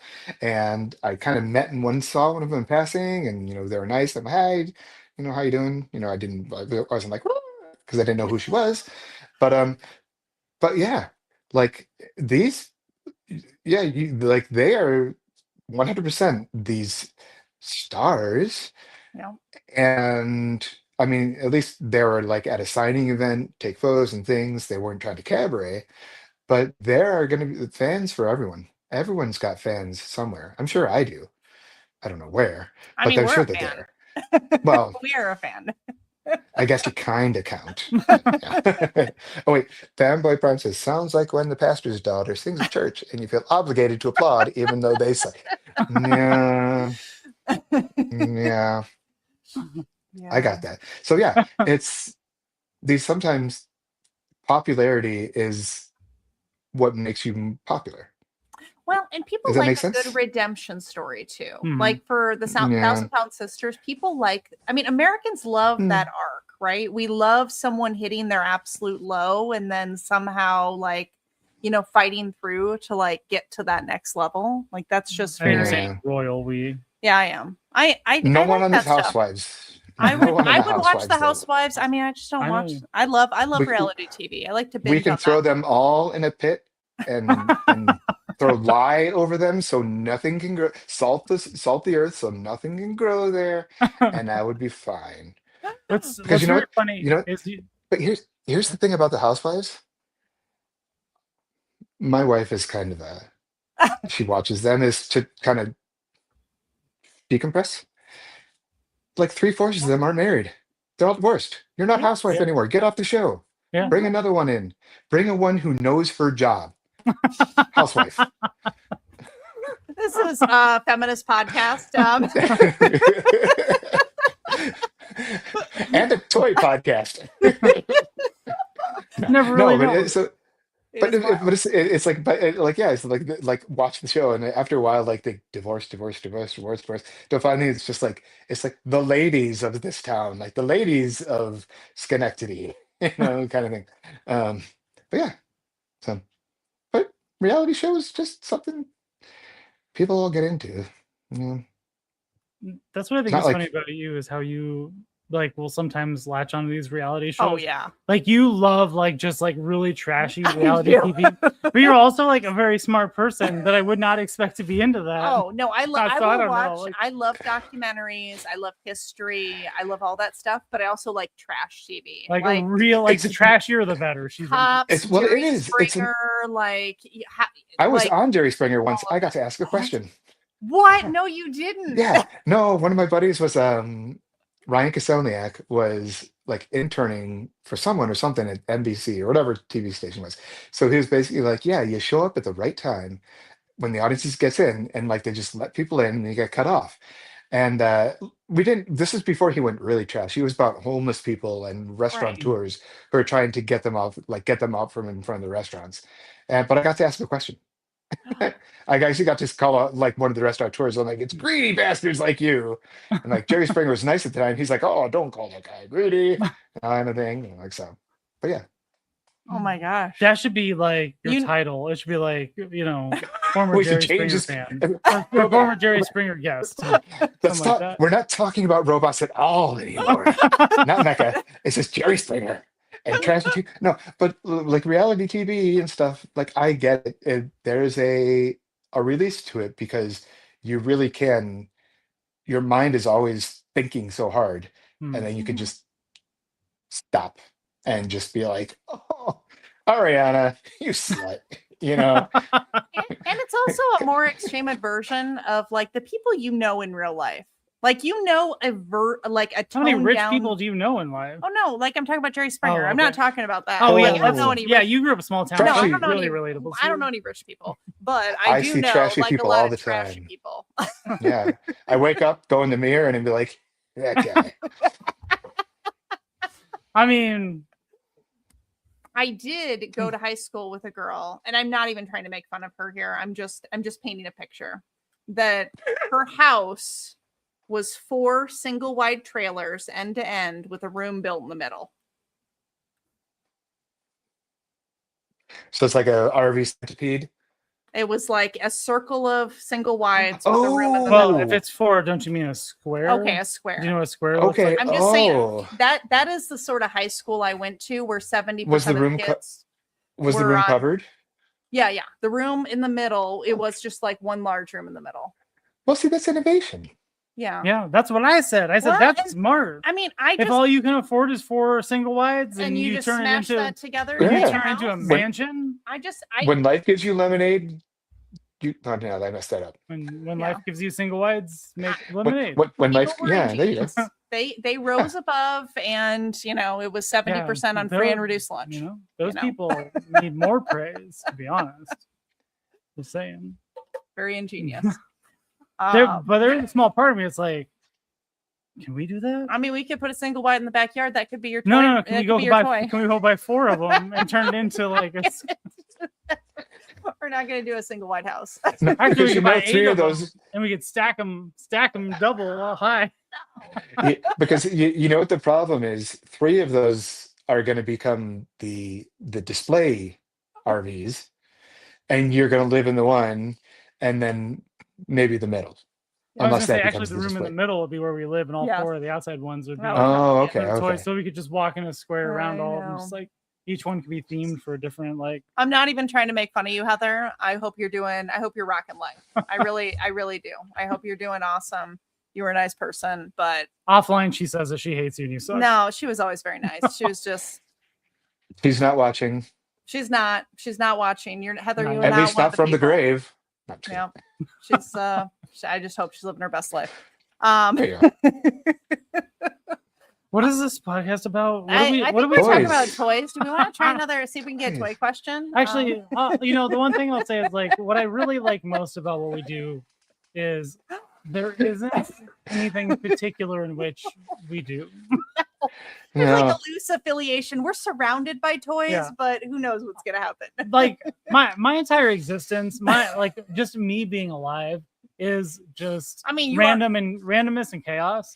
And so like this is like the epitome of like what I am. It's just like, hey, let's talk to somebody and see what trouble we get into. You could say the podcast is like the freestyle rap of toy talk, Oh, but not as good as freestyle rap. Yeah. Hold on. I'm gonna write this down. I knew It's saved knew- for posterity on YouTube. You can rewind when you're done. people have such better ideas than we do. I know. Why don't we ever come up with this sort of stuff? And while he's doing that, I am going to show off something that I bought this past week. It's called a hog log, and it is Hog a log. hog made out of a log. And when I bought it at the state fair, they were like, "Hey, do you want us to like do the toes?" And I was like, "What do you mean the toes?" And they actually carved little toes and painted the toenails and nailed a little bow here on the top. And they put earrings on And they it. put little earrings on it. And so this is a hog log, and I understand it's just a stick that's gussied up, but it's phenomenal, and it will stay forever in a prominent display in our house. What I'm really sad about is they had smaller ones and they called them twig pigs, and we didn't get any of the smaller ones. Oh, next year you have to go back and see if you can get some twig pigs to Yeah. put behind the hog log, and it'll look like a mama and her little babies. Yes, I'm like, we at least need 1 hog log and 2 twig pigs. No, have you seen how many pigs? Oh. No, we have to have like 8. Pigs have like Okay, whatever. litters, I man. We mean- gotta have like 8. But- pigs. Whatever. But you know, God bless you. Let me cue up Stormfire song and much better um, cover it. but then what they also have, they have to have like little slices of wood in bacon form. Oh. Oh, we should suggest that. Well, the cool thing about this Toy is that talk. like it's a whole experience. So like I don't think it would be nearly as cool if it wasn't for like the whole Yeah, experience. I just picked the pig, Yeah, So, like- and then I get to so pick it's like the they're ribbon just I like wanted. sitting everywhere. There's like hundreds of them, right? And then like the guy is like, hey, do you want her like gussied up or whatever, right? And like he's wearing like overalls and like he He's got looks a like good southern draw. Yeah. He's got like, he was definitely out of like Arkansas, Yeah. like Mississippi. Like he had a good like accent. so it's not just like picking it and like leaving with it, right? Like you get No. to you pick it and then like he does the tail and the bow and the earrings and like the nails and like everything. It's I don't know. It's It's everything. like it's an actual experience in which I So think is can- pretty cool for. So Those are are like you going to 20 bucks, name? too. Are you going to name drop their stand, or did you forget? I don't know what they're. Oh God, we should have. I know. No. Hold on. I did take a Hog picture of logs. what it Oh, did you? was. Yeah, no, because I was going to do that. At some point I was gonna Speaking of some, we take too many pictures, that's the problem. Too many pictures. here's an idea. Make your own. Yeah, I guess. Yeah, We we could. could. I mean, like in the grand scheme of things, they're not really. Anybody can Okay, make oh. them, right? Like it's just it's a stick with some holes drilled in it and like a notch cut out. you Yeah, know. but cute cult. I don't think you understand the type of mindset that happens when one gets into the state fair. All of a sudden, the brain just kind of like it's a world of wonder, and you're just like everything here is amazing. Look, someone has cut a notch out of wood and called it a hog log. And I must spend money on this. And he's like, yes, do you want the nails done? And they're like, yes. And he's like, with a cutting knife and then dips in some paint. And you're like, this is the most wonderful thing I've Yeah. ever seen in my life. And then you get out of the state fair and you're just like, fuck, what did I just spend money on? But a hog log's pretty cute. Yeah. Look at And it's spayed, neutered, potty trained, shots are updated, and it has free food for life. I don't have to feed it. So oh, that's pretty cool. But this is from Carden, spelled Carden Farms. Carden Farms, available on Instagram. I'll find it. Garden Yeah. Farms on Instagram. Get your hog logs today and your twig pigs. Oh, I bet you they're kind of like, we don't want you guys shouting us out, please. yeah, Please, please. just, I really can you can't. edit that part out? You know, Please. if you want to start next don't do week's that. episode with Rob making his like I'm not moving face, put his head down and put the hog log there instead. So Just start like 1 minute of the hog log just staring at the screen, and then he can come in and everyone be like, "Hey, it's Rob. You Oh, you thank act goodness I like didn't think he was gonna make it." you act like I won't do that. I know. You act like Well, see, I don't know why that's not coming up here. It's Carden. yeah. That's how I spelled it. I don't know. It must be that first one, Carden Farms. Yeah. While they have her pictures of pigs and not like That the makes hog sense. logs. That makes sense. They're But like, they "Why don't also sell pigs. God, we're gonna tag them," and they're gonna be like, "Why don't these people have clothes on?" Well, no, this isn't right. This says UK. This is UK. What? Cry, Yeah, that kid. doesn't make sense at all, does it now? So All right. Well, we'll have to mention them later. Let's do one more question here from the Okay, wheel do- while we're you do what thinking you about want. Carden Farms you do what you and want. unable to locate them. You do what you want. Maybe I'll type in Iowa. Okay. At least it's not taxidermy frogs drinking tequila. I'd buy that. Yeah, I I'd agree. buy that. Nah, I hear what you called saying. That's not my thing. I am not really a taxidermy individual. No. You have to click the wheel, honey. Yeah, I'm working on it. You're in the wrong. Although I we, know I am. All right. we, there we go. did go to a like a natural history museum in I think it was Oh. Nîmes, France, and the taxidermy there was god awful. Oh, God, it was so hilarious. Just, okay. What was your biggest irrational fear? That's saying I don't have it anymore. I mean, you could still have it. Oh, I mean, if it was maybe when you were growing up, like quicksand, I don't know that any adults are still afraid of quicksand or the Bermuda Triangle, but I would have mad respect for you if you still were fearful of the Bermuda Triangle as a child from your childhood. yeah.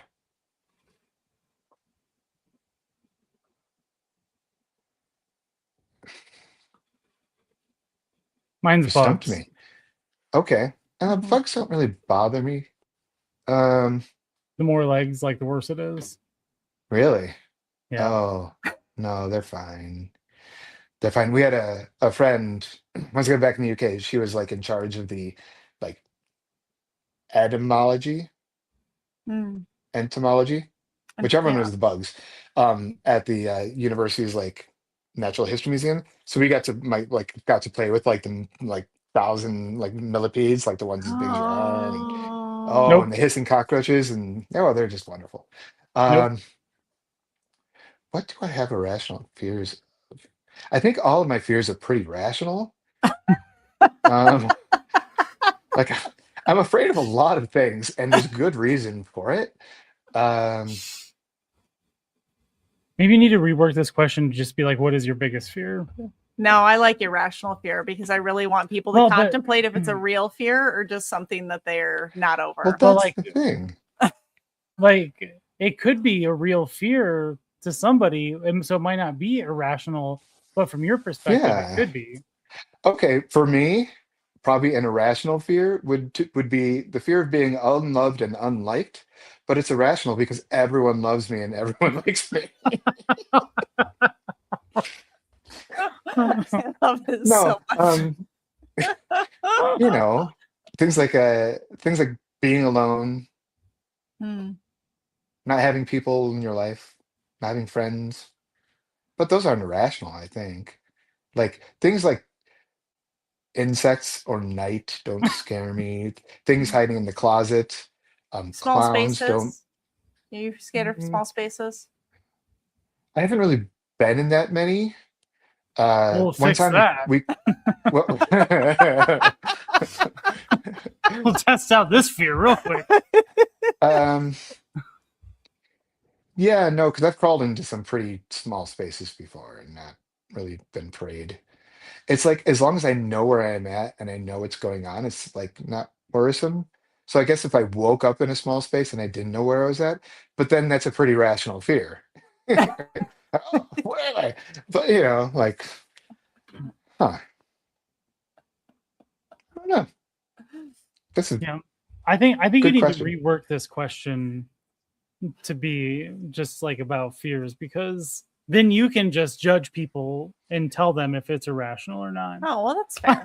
Yeah, I like to judge. I like to judge people. Then you Not can, in like a mean way. I just like to hold like, that's a little weird. Yeah, that's nice. Yeah, it's nice for you. I see Yeah. it. I get it. It's nice for you. I like I get it. love that for you. Or that makes a Yeah, lot I of love sense. it. I could see you being like afraid of that because you're kind of like, Yeah. Yeah. I know you're looking for people to Politicians, like no. answer like this like specific generalized thing, Yeah. like the Bermuda Triangle or I really quicksand. want to meet someone who's afraid of the Bermuda Triangle. Well, I think if we rephrase it to be just about fears, like inevitably at some point somebody's gonna be like, you know what, the freaking Bermuda Triangle, and then you'll get your person. Because But we've it's- so already when talked. Oh, go ahead. well, when I was a kid, I read a lot about the Bermuda Triangle, and you realize, like, first, it's a very large space of Right. ocean, and secondly, statistically, there's nothing like, oh, 5 TB4 Avengers disappear on a training mission in the Bermuda Triangle. Oh, it's like 20,000 square miles of ocean. And if you get lost and your plane runs out of fuel, no one's going to find you. Like ships sink. I don't know, like so that like a lot of things that are rational fears for people can usually be easily explained. Mhm. And I think that's one thing is like I'm always looking for knowledge and I'm always looking for reasons behind things, which sometimes pisses people off. They're like, Jeff, you don't need to know the answer. So Oh, you're saying you're really fun at parties? oh, I'm a fucking laugh riot. No, so when the internet started really becoming a thing, um, and people started getting home computers, and Mhm. Google actually became a thing. Um, our friends kind of had a joke, like my wife's Erica, and they would like, "Oh, we don't know the answer to this," and I'm like, "Well, let's look on the computer." And like, it became like, "Let's answer this the Jeff and Erica way," which is let's go look it up on the computer. And then one time, my mother-in-law said something which was I thought was dubious, and oh, there he goes, picking out his phone to look up the answer. And it was like, yeah, because the answers are almost invariably there, and that's why things like, "Was there a red bumblebee?" Well, I guess the answer was there. I just didn't think to look for it. Um, so unexplainable things, I think, would be one of my biggest fears. Um, and not being afraid of, oh, it's I don't know the answer to it, but it's just like, why can't I find the answer to this? And I'm not really that smart of a person, but I'm also smart enough to know that there's a lot of answers out there that people should be able to find and answer things for themselves. But don't you kind of miss the days when you could just wonder and like it would take a lot of work to research it? You'd have to go to the library, you'd have to go to the card catalog, you'd have to flip God, through I the love book. the library. Oh, but you'd have Yeah. to do all that versus now it's almost too easy to fact check things on your phone. Like I kind of there's a part of me that misses the days where you could just kind of go back and forth of no, I feel like it's this or it should be this, like where you could True. debate it without someone just being like, no, you're dumb. This is what Wikipedia says. Like, I miss that. Well, even worse, it's like now it's not no, you're dumb. This is what Wikipedia says. It's more like I'm not going to look it up. I know the answer. I know what it is, and it's that like nowadays people like the answers are all there. That's a fear. The answers are all there, or mostly, and people refuse to see them. That's a frightening thing to me. Like electric bikes shouldn't be on the road. No, absolutely not. Especially not by little shitty 13-year-old kids or whatever they are. And testicles on your lawn are not art. Sorry. Tesla coils. Sorry. Oh, goodness. Oh, are you talking? Uh, Okay. So I'm watching what Rob is searching for here because he didn't know. Are you going to talk about Synanon? Oh, well, because we're talking about conspiracy theories, and you mentioned QAnon in the forum, and Okay, so... but QAnon is not the same thing as No. Synanon. Well, I was Ooh. trying to remember As- because there's a band that I listened to, and the lead singer grew up in Synanon, and he wrote like a memoir about it and stuff that I read kind of recently, and I was trying to remember which Anon it was that he was in. Yeah, Synanon was like most of them, where they break up the nuclear family and they make parents live apart from their children, and Yes. like all cults, doesn't really end very well. So. Not with the Kool-Aid, because that's not what they drank at Jonestown. It is not. They drank, what was it? It was it wasn't Kool-Aid, it was One of the was other it aids. Tang? Was it Tang? No. I had the name on the tip of my tongue, and then I mentioned it, and I'm like, shot right out of my head. So if you ever want to, so this is not a recommendation. This is just Toy probably this is the most probably traumatic thing so I went down like the Jonestown train because I like to research cults, but I do it in like spurts where I just go really hard into, Jonestown, or I go really hard into, whatever the cult is at the time. And Mary Kay Cosmetics. Yeah, I mean, that is a legitimate cult. That is true. Kirby vacuums. Yeah, Kirby. Yes, MLMs. I actually did go hard into MLMs for a little bit and like got really sucked up. Not that I ever sold them or bought them or whatever, but like I just went hard into researching that. But Jonestown was.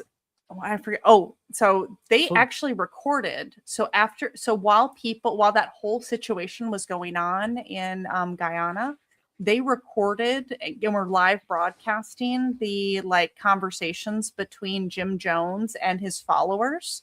So there was a debate that you can hear of him saying, no, guys, we need to drink. I forget what it was. It, clearly it wasn't Kool-Aid. Flavor Aid. Yes. We need to do this because we can't. And they're like, but we could go to the Soviet Union. The Soviet Union will take us in. Like they were really trying to like work through it so they didn't have to all die. And so all of that is recorded. You can go to YouTube, you can find it. And then you can also find the Guyanese army's reaction when they're coming in, because in the jungle, there's like a low fog. So you can hear the Guyanese army coming in there and like tripping over the bodies of folks when they go and raid the compound. It is very disturbing. I would not recommend it. I probably shouldn't have listened to it, but it is something that will stick to me forever. Toy talk. Toys. Yes, we're talking about toys. There were a lot of children at that compound, and it is very sad.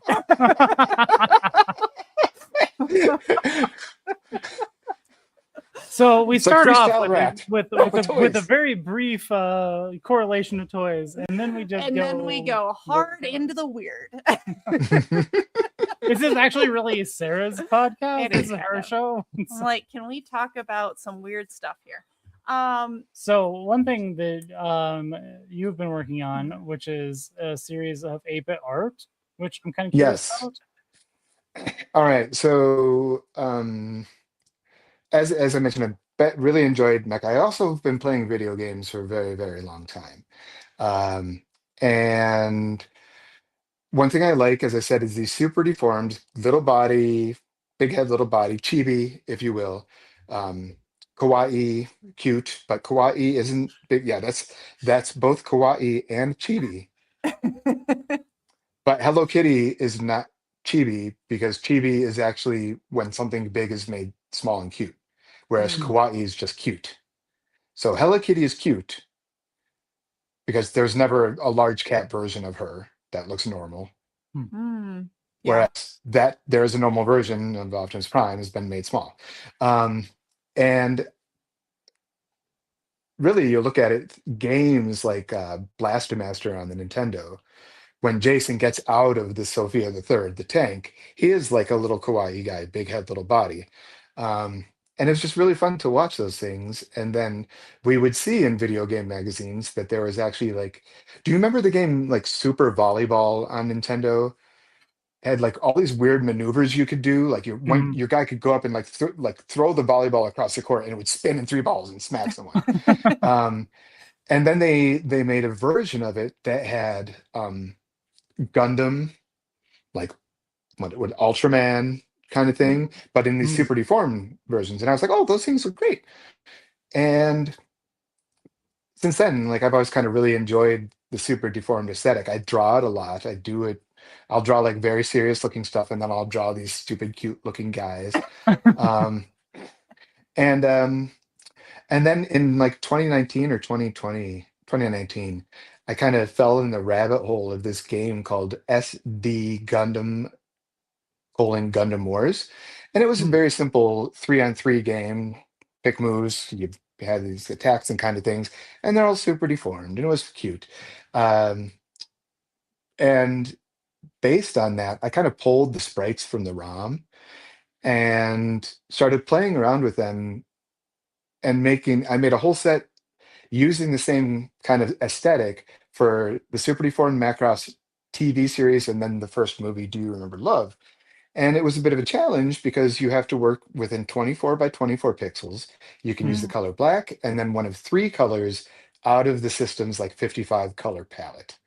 But you can only use 3 of those colors. So black and 3 colors to make it look like what you've got. So for example, I've got around my corner here. I don't want to show my boobs. Like, this is a little guy. We're not monetized. He's in good walk mode. Like he's got his legs down and his little arm here, but he looks kind of like a fighter jet. We also have the fighter jet version. Right there. So like this is basically Jetfire in toy mode, in fighter mode, but made cute and small, 24 by 24 pixels.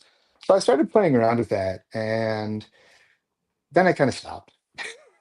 But recently I thought I got kind of back into communicating in the BattleTech community without actually playing the game.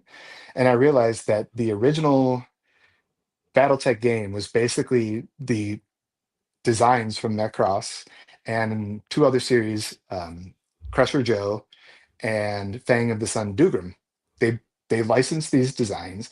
This is a whole part of that whole Harmony Gold wanting Robotech thing. This company also thought they licensed the designs. It was the Wild West. And I realized, oh, already have all these little pixel guys designed, so I'll just recolor them based on the original game. And then I was like, oh, well, there's a whole lot more BattleTech, a whole lot more BattleMech. So I started designing more pixel designs. And it's become a big thing now, and people in the BattleTech universe are all people in the BattleTech universe are all, yay, these look cute and fun. And I'm just having a lot of fun doing it.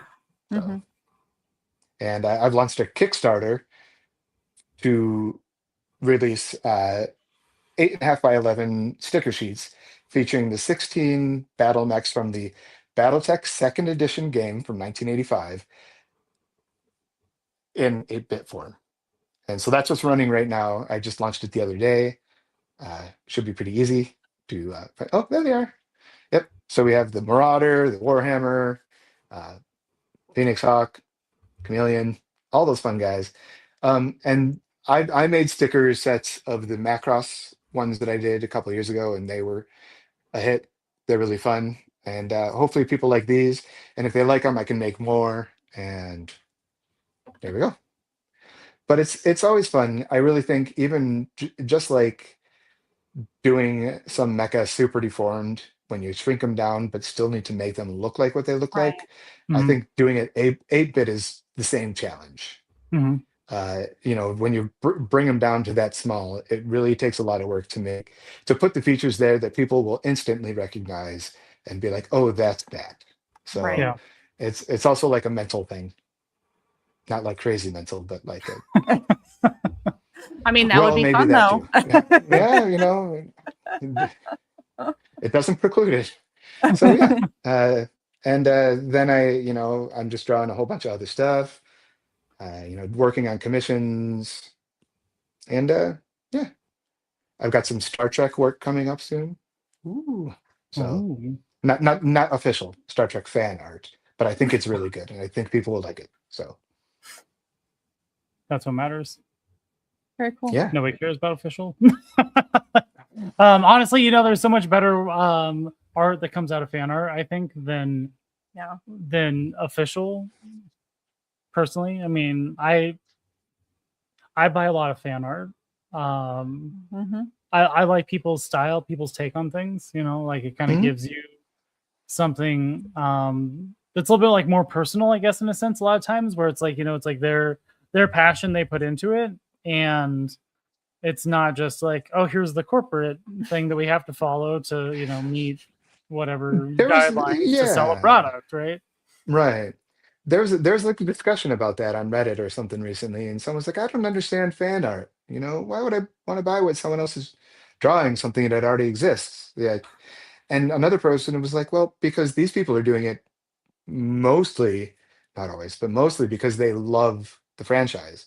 And they're going to put thought into it that sometimes even official artists won't do. I remember when the first Gundam Hathaway movie came out, the initial like teaser art had this great action scene, these people running on street level in this giant mobile suit, flying flames and everything, and people immediately picked up that the artist basically painted over a picture of one of the model kits because there's a gap in it that is only existent in the model kit, you know. And that's something that, you know, someone who cares about it wouldn't make. They would know the design. You know, I put a lot of love. I make mistakes, I'm sure, but I put a lot of love into the things that I draw, and I want to try to make sure I get the details as close or as good as possible. Sometimes you don't, and officially you don't get that. It's just an artist who's just doing the job. Some like the work they do, I'm sure, and some are really passionate about it. But yeah. Ooh, and then fan art. I'll say. Yeah. Interesting. Yeah. So yeah. Well, and I think one of the things about your art that caught our eye after you were like, whatever the turtle question that you shouted at us based on our like based on our dumb headbands here was you do a lot of like pop culture or historical events in your art, and that really caught me of like, oh, like that's Tiananmen Square, or like, you know, what have you, with, but like swapping out some of the like key characters with robots. And I thought that was something that very drew me to your art, is like, because I'm, you know, I'm not like I'm geeky. I'm not really like nerdy. Like, so those sort of historical events really like caught my eye with your stuff. Oh yeah, well, definitely one of the biggest eye catchers is the Optimus Prime knocking out Megatron a la Muhammad Ali, Sonny Liston. That one really catches people's eyes a lot. I think it's a fun drawing. But yeah, those are the kind of things I really, really enjoy. Very cool. I was going to bring this up while we're talking because again, I just the time lapse things always just blow my mind. Oh, this is the one that we have, right? Yeah. So I like it just. Wait! Everyone, wait! You wait for it. Oh, no. Okay. Oh, and then this is when does the first get? Or it might already be on there now. There's a point all of a sudden you're going to see the blue stuff, but so right now that blue stuff is there. So what I'm painting on is very wet, and it doesn't bleed over into the parts that I don't want it to bleed onto. Oh, yeah. That's because it's right there. I see it now. Clever. Yeah. And here I'm peeling off. Yeah. Oh, there I'm. Yeah. But yeah, like I just am a big. I'm trying to figure out what I was trying to say there. I'm a big fan of like the time lapse things because you see people create things. Here we go again. Yeah, I mean, I honestly, I've probably watched this like 1,000 times to be honest. Like, you know, like because I'm like, one, I have this right here, and two, like I see how it's done. It's really cool because what people really like is I like doing this because people don't have to wait. Like, and also it just they enjoy watching the process, especially the watercolors, because you can see it dry. You can see the tone change as the paint dries over time. So I just think it's really neat to see the process, like the creative process. I'm a type of person that likes to understand how things work.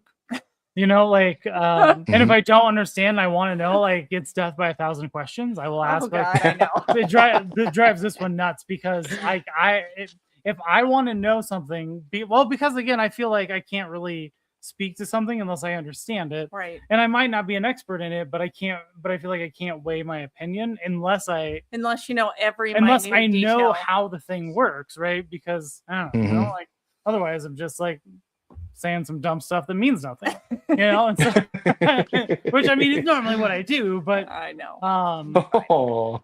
But you know, I appreciate the artist's perspective and approach to things, and so I find it always really interesting when you can kind of see the process and how something is created, whether it's, you know, drawing watercolor, hog log,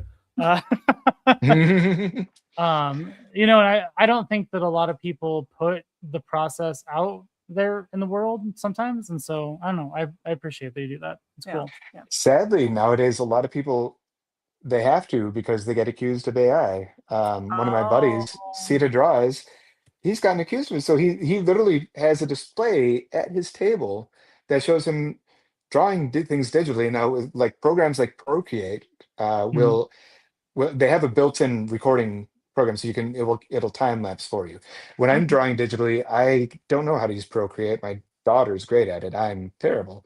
I still use Photoshop because I love paying money to a company that's awful. But it's really hard for me to record my screen, or it's a little bit more difficult. There's a lot more steps I have to take to do it. Like this, yeah. Like I've got to have multiple things going on and showing my hands going on my Tor box. Sponsor me, Tor box. But you can see how I'm moving around the screen and doing shading and coloring digitally.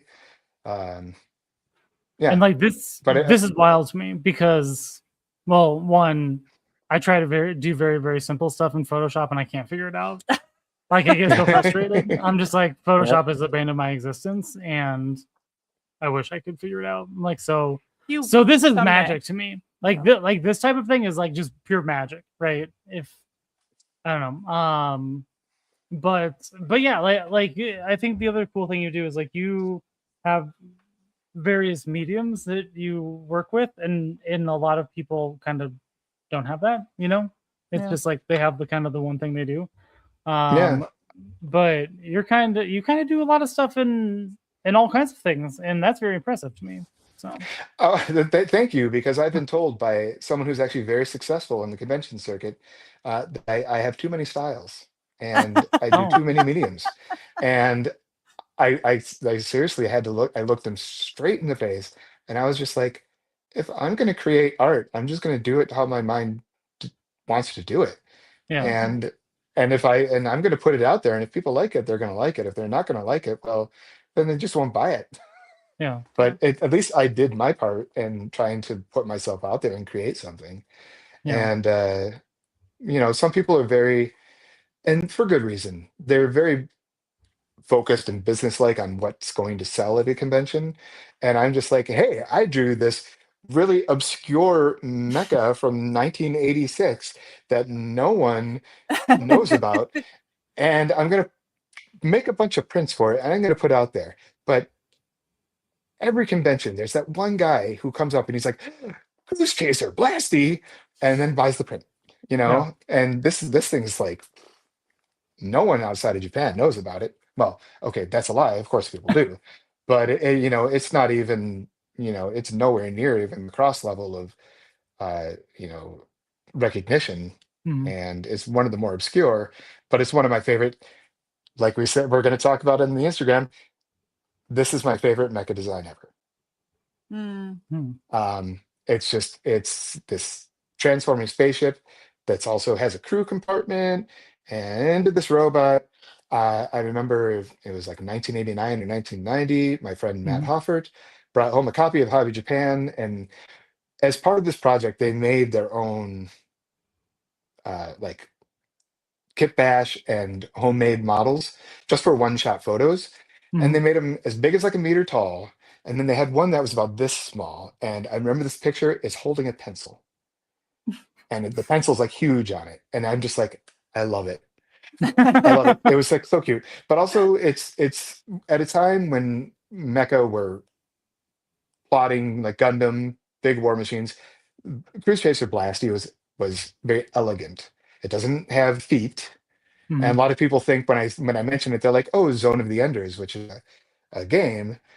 But no, this came well before that. It's a very elegant looking machine, and this is my favorite of all time. So Very cool. Very cool. yeah. So, but I draw it. No one knows about it. Sometimes you just need that labor love. Yeah. Things you do for yourself. Things I do a lot of almost all my stuff is for myself. Well, to be every honest. once in Like, a while we do something that's like I don't not, sell but- anything. You just sell yourself, Robert. I sell myself. You sell yourself on the internet. Dumb stuff. I mean, Awesome. So, before we close here, because we've been doing a little more than 2 hours, which is fantastic. we're past your limit. I know we're past the limit here. But would you like to plug yourself? How people can find you, follow you, if they're too lazy to just scan the QR code, or pay attention to the link that I put in the chat. If you go to most social media and look up the word Asplenia, Asplenia Studios, no space, you'll find me. That's my username across almost all social media except for Reddit, which is _ in between the two. But yeah, otherwise, Linktree, Asplenia Studios. You can't miss me. You'll find people. So here's the great part. Everything I sell, or almost everything, I put Asplenia Studios before it. So when people steal it and then try to sell it, you're going to see Asplenia Studios, and then you're going to see the seller is Joe Jack. Who knows who this guy is? And you're like, that's not Jeff. So I thought your name was attention to that Pete. part. I thought we already Yeah. reestablished that. Oh yeah, sorry. Well, that point when Rob kind of leaned off screen, he did his little thing, because like a TV show, that's going to be the symbol, the sign that he's doing something with the dimensions. He'll be like, and then I'll wink at the camera. It's like Ziggy from Quantum Leap or whatever. So, but yeah, so Asplenia Studios. I'm on Instagram, Blue Sky, Threads, Facebook, Reddit. I've got a Kickstarter going. I've got shops at Redbubble, TeePublic. Go to Dashery because they're the best, and eBay and Etsy. So Awesome. Well, thank you so much, Jeff. It was a pleasure talking to you tonight, and Thank you we very will much. see you all next Tuesday. And tell your mom I said hi.